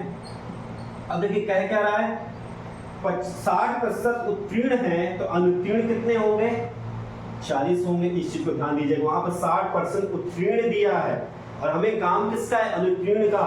तो 40% अनुत्तीर्ण हुए तो 1000 का 40% कितना होता है बच्चों, 400 होता है। फिर क्या कहा, 50% उत्तीर्ण है गर्ल्सों में, तो अनुत्तीर्ण कितने होंगे, अनुत्तीर्ण भी तो 50% होंगे। और 800 का 50% कितना होगा, 800 का 50% 400 होगा। तो कहा जाए कुल अनुत्तीर्ण कितने हुए, 800 अनुत्तीर्ण हुए। यानी जो फेल हुए हैं अनुत्तीर्ण हुए हैं वो कितने हैं? कुल 800। और इन्हीं का प्रतिशत पूछ रहा था, तो अनुत्तीर्ण का प्रतिशत कितना बनाओगे बच्चों? आप बताओ। अनुत्तीर्ण की संख्या कितनी? 800 अपान कुल संख्या। कुल कितनी संख्या? 1000 ये, 800 ये, यानी 1800 गुणे 100 कट गया। अब देखिए 2 से काटे तो 2 से कटेगा तो 9 18 ये 400। अब देखिए बच्चों काटना है 400 बटे 9 और इसका आंसर सही के रूप में है या दशमलव के रूप में? आप देखेंगे दशमलव के रूप में है। 4 9 36, 9 से काटेंगे 9 चौक 36, फिर से ऐसा है 9 चौक 36, 9 चौक 36, 44.4% आया, यानी अनुत्तीर्ण का प्रतिशत 44.4%। ऑप्शन नंबर बी देखिए ये ऐसे सवाल इसका होना था। चलते हैं अगले प्रश्न की ओर कि अगला प्रश्न क्या कह रहा है।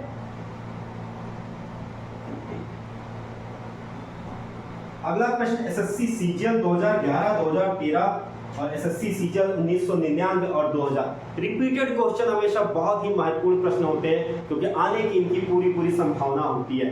कह रहा है यदि ए सी से 50% बड़ा है और बी सी से 25% बड़ा है, तो पहले देखते हैं बच्चों सॉल्विंग सवाल करते हैं। सवाल क्या है?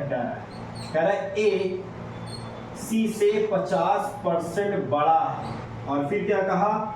बी सी से 25% बड़ा है। तो बच्चों अब इन सवालों को जान लें। जब 2 या 2 से अधिक संख्याओं की कंपेयर या 2 या 2 से अधिक चीजों की कंपेयर एक तीसरी संख्या से हो, तीसरी संख्या से हो तो हमेशा उस संख्या को 100 मान लेते हैं। फिर सुन लीजिए, जब 2 या 2 से अधिक यानी ए और बी देखिए दोनों की कंपेयर यानी तुलना किससे हो रही? सी से। एक संख्या एक विशेष संख्या से हो तो उसको सदैव 100 मान लीजिए। जब सी 100 हो जाएगा तो ये कह रहा है कि ए सी से 50% अधिक है, तो 100 से 50 कितना हो जाएगा? 150। और इधर क्या कहा था? बी सी से 25% अधिक है, ये देखो 125। फिर पूछ क्या रहा है? कह रहा है ए बी से कितने प्रतिशत बड़ा है? अब देखिए ए बी से कितने प्रतिशत बड़ा है, यानी ज्यादा का परसेंट पूछ रहा है। तो ज्यादा का परसेंट क्या होता है? अंतर। तो ए बी में कितने का अंतर? 25 अपान आधार, यानी किससे? बी से कह रहा, तो बी की वैल्यू 125 गुणे 100। 25 पंचे 125 और 5 से काटेंगे 2 बार में तो कितना है? कितना है ज्यादा? 20% ज्यादा है। ऑप्शन नंबर डी सही हुआ। देखिए ऑप्शन नंबर डी सही हुआ। तो ऐसे प्रश्नों का हमेशा याद रखिएगा कि जब 2 या 2 से अधिक संख्याओं की कंपेयर एक किसी विशेष संख्या से हो या किसी तीसरी संख्या से हो तो उसको हमेशा 100 मानते हैं। क्या मानते हैं? 100 मानते हैं। और ये देखिए ए बी से कितना बड़ा था? किससे? बी से। तो ज्यादा का परसेंट, बड़ा का परसेंट क्या होता है? अंतर अपान आधार। 150 और 125 में कितने का अंतर? 25 का। आधार कितना? 125 गुणे 100।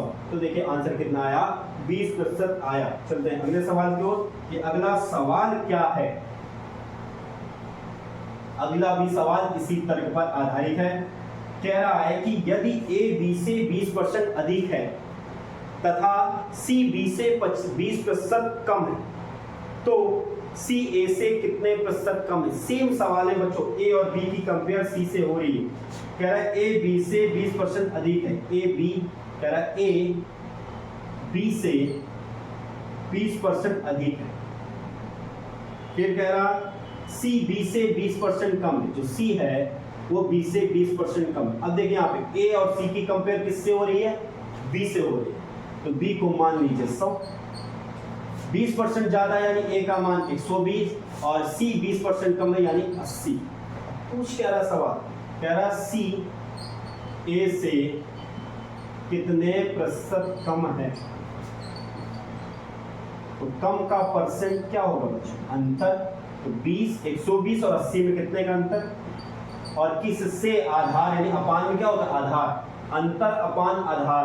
अंतर ये हुआ, नोट कर लीजिए अगर नहीं समझ में आ रहा है, सब बताया हुआ हूं। अंतर अपान आधार गुणे 100। तो अंतर दोनों में यानी ए और सी में अंतर कितने का? 40 का। अपान आधार, आधार यानी किससे? ए से। तो ए का मान 120 गुणे 100। 4 से काटेंगे तो 4 धाम 40, 4 3 12, 100/3 या कह सकते हैं 33 सही 1/3%। क्या है? कम है। और यही पूछ रहा था, तो ऑप्शन नंबर कौन सा जाएगा? ऑप्शन नंबर सी 33 सही 33.3, 33 सही 1/3 का मान 33.3% ही होता है। ऑप्शन नंबर कौन सा सही हुआ? ऑप्शन नंबर सी सही हुआ है। तो चलते हैं अगले सवाल की ओर कि अगला सवाल क्या है। कह रहा है अगला भी सवाल इसी पर आधारित है। कह रहा है एक सवाल और इसी पर आधारित है बच्चों। कह रहा है कि ए बी से 25% अधिक है, बी सी से 40% कम है। यदि सी डी से 30% अधिक है तो ए डी से कितने प्रतिशत कम है? अब देखिए यहाँ बच्चों 4 वेरिएबल आ गए, ए बी सी डी। तो जैसे कहते जा रहा है वैसे ही सवाल को सॉल्व करते हैं। कह रहा है ए बी से 25% अधिक है, ए बी से 25% अधिक है। ये देखिए अधिक हो गया। फिर क्या कहा? बी सी से, बी जो है वो सी से 40% कम है, 40% कम कर दे। फिर क्या कह रहा? सी डी से 30% अधिक है, सी डी से 30% अधिक है। अब सवाल को सॉल्व करना है ए बी से कितने प्रतिशत कम है। तो देखिए बच्चों सबकी कंपेयर कहां से हो रही? डी से। तो डी का मान लीजिए 100। अब कह रहा सी 30% कम है, तो 100 में 30% कम करेंगे तो सी का मान कितना जाए? 70। फिर क्या कहा कि 30% अधिक की बात किया था, तो 30% अधिक है। कह रहा सी डी से 30% अधिक, तो ये होगा 130। फिर क्या कहा? 40% कम है, तो 130 में 40% कम 60/100। कम की बात करेगा 100 से घटा देंगे, 13 छक 78 होता है बच्चों। तो यहाँ पे बी का मान आ गया 78। फिर क्या कहा? 78 में 25% ज्यादा है यानी ए का मान। तो 78 में 25% यानी 125/100। 25 पंचे 125, 25 चौको 100। अगर 4 से काटेंगे या 2 से काटते हैं, ये 2 से ही काटते हैं, 2 से काटेंगे तो 2 3 6 2 18। फिर 2 से अगर मैं काटता हूँ 2 एकम 2 और फिर हो जाएगा 2 एकम 2, 2 18, 2 पंचे 10, 19। अब देखिए 5 का गुणा करेंगे तो 5 5 25 आया 2, 9 5 45, 45 2 47 और 5 एकम 5, 5 और 2 7, 5 9 5 45 2 47 और 5 एकम 5, 5 4 9। कितना आया बच्चों? 97.5 आया। फिर से यहाँ पे ध्यान दे दीजिएगा, 97.5 आया। और बात क्या कर रहा है? कह रहा है कि ए डी से कितने प्रतिशत कम है। कह रहा है ए डी से कितने प्रतिशत कम है। तो 100 के आधार पर देखा जाए तो कितना कम है? 2.5 कम है। और परसेंटेज के आधार पर क्या हो जाएगा? 2.5% कम है। और यही पूछ रहा था। देखिए सीजन में आया हुआ सवाल है 2019 में। ऐसे प्रश्नों को ऐसे ही सॉल्व किया जाता है। तो ये परसेंटेज का पूरा मैराथन था बच्चों। वीडियो बड़ा है, करीब 2 से 2.5 घंटे का हो गया होगा वीडियो, पर एक एक सवाल को देखिएगा तो कॉन्सेप्ट आपको समझ में आएगा। तो आशा करता हूं कि परसेंटेज का ये बड़ा सा जो चैप्टर था ये आपको समझ में आया होगा। मिलते हैं नए चैप्टर में, तब तक के लिए जय हिंद, जय भारत।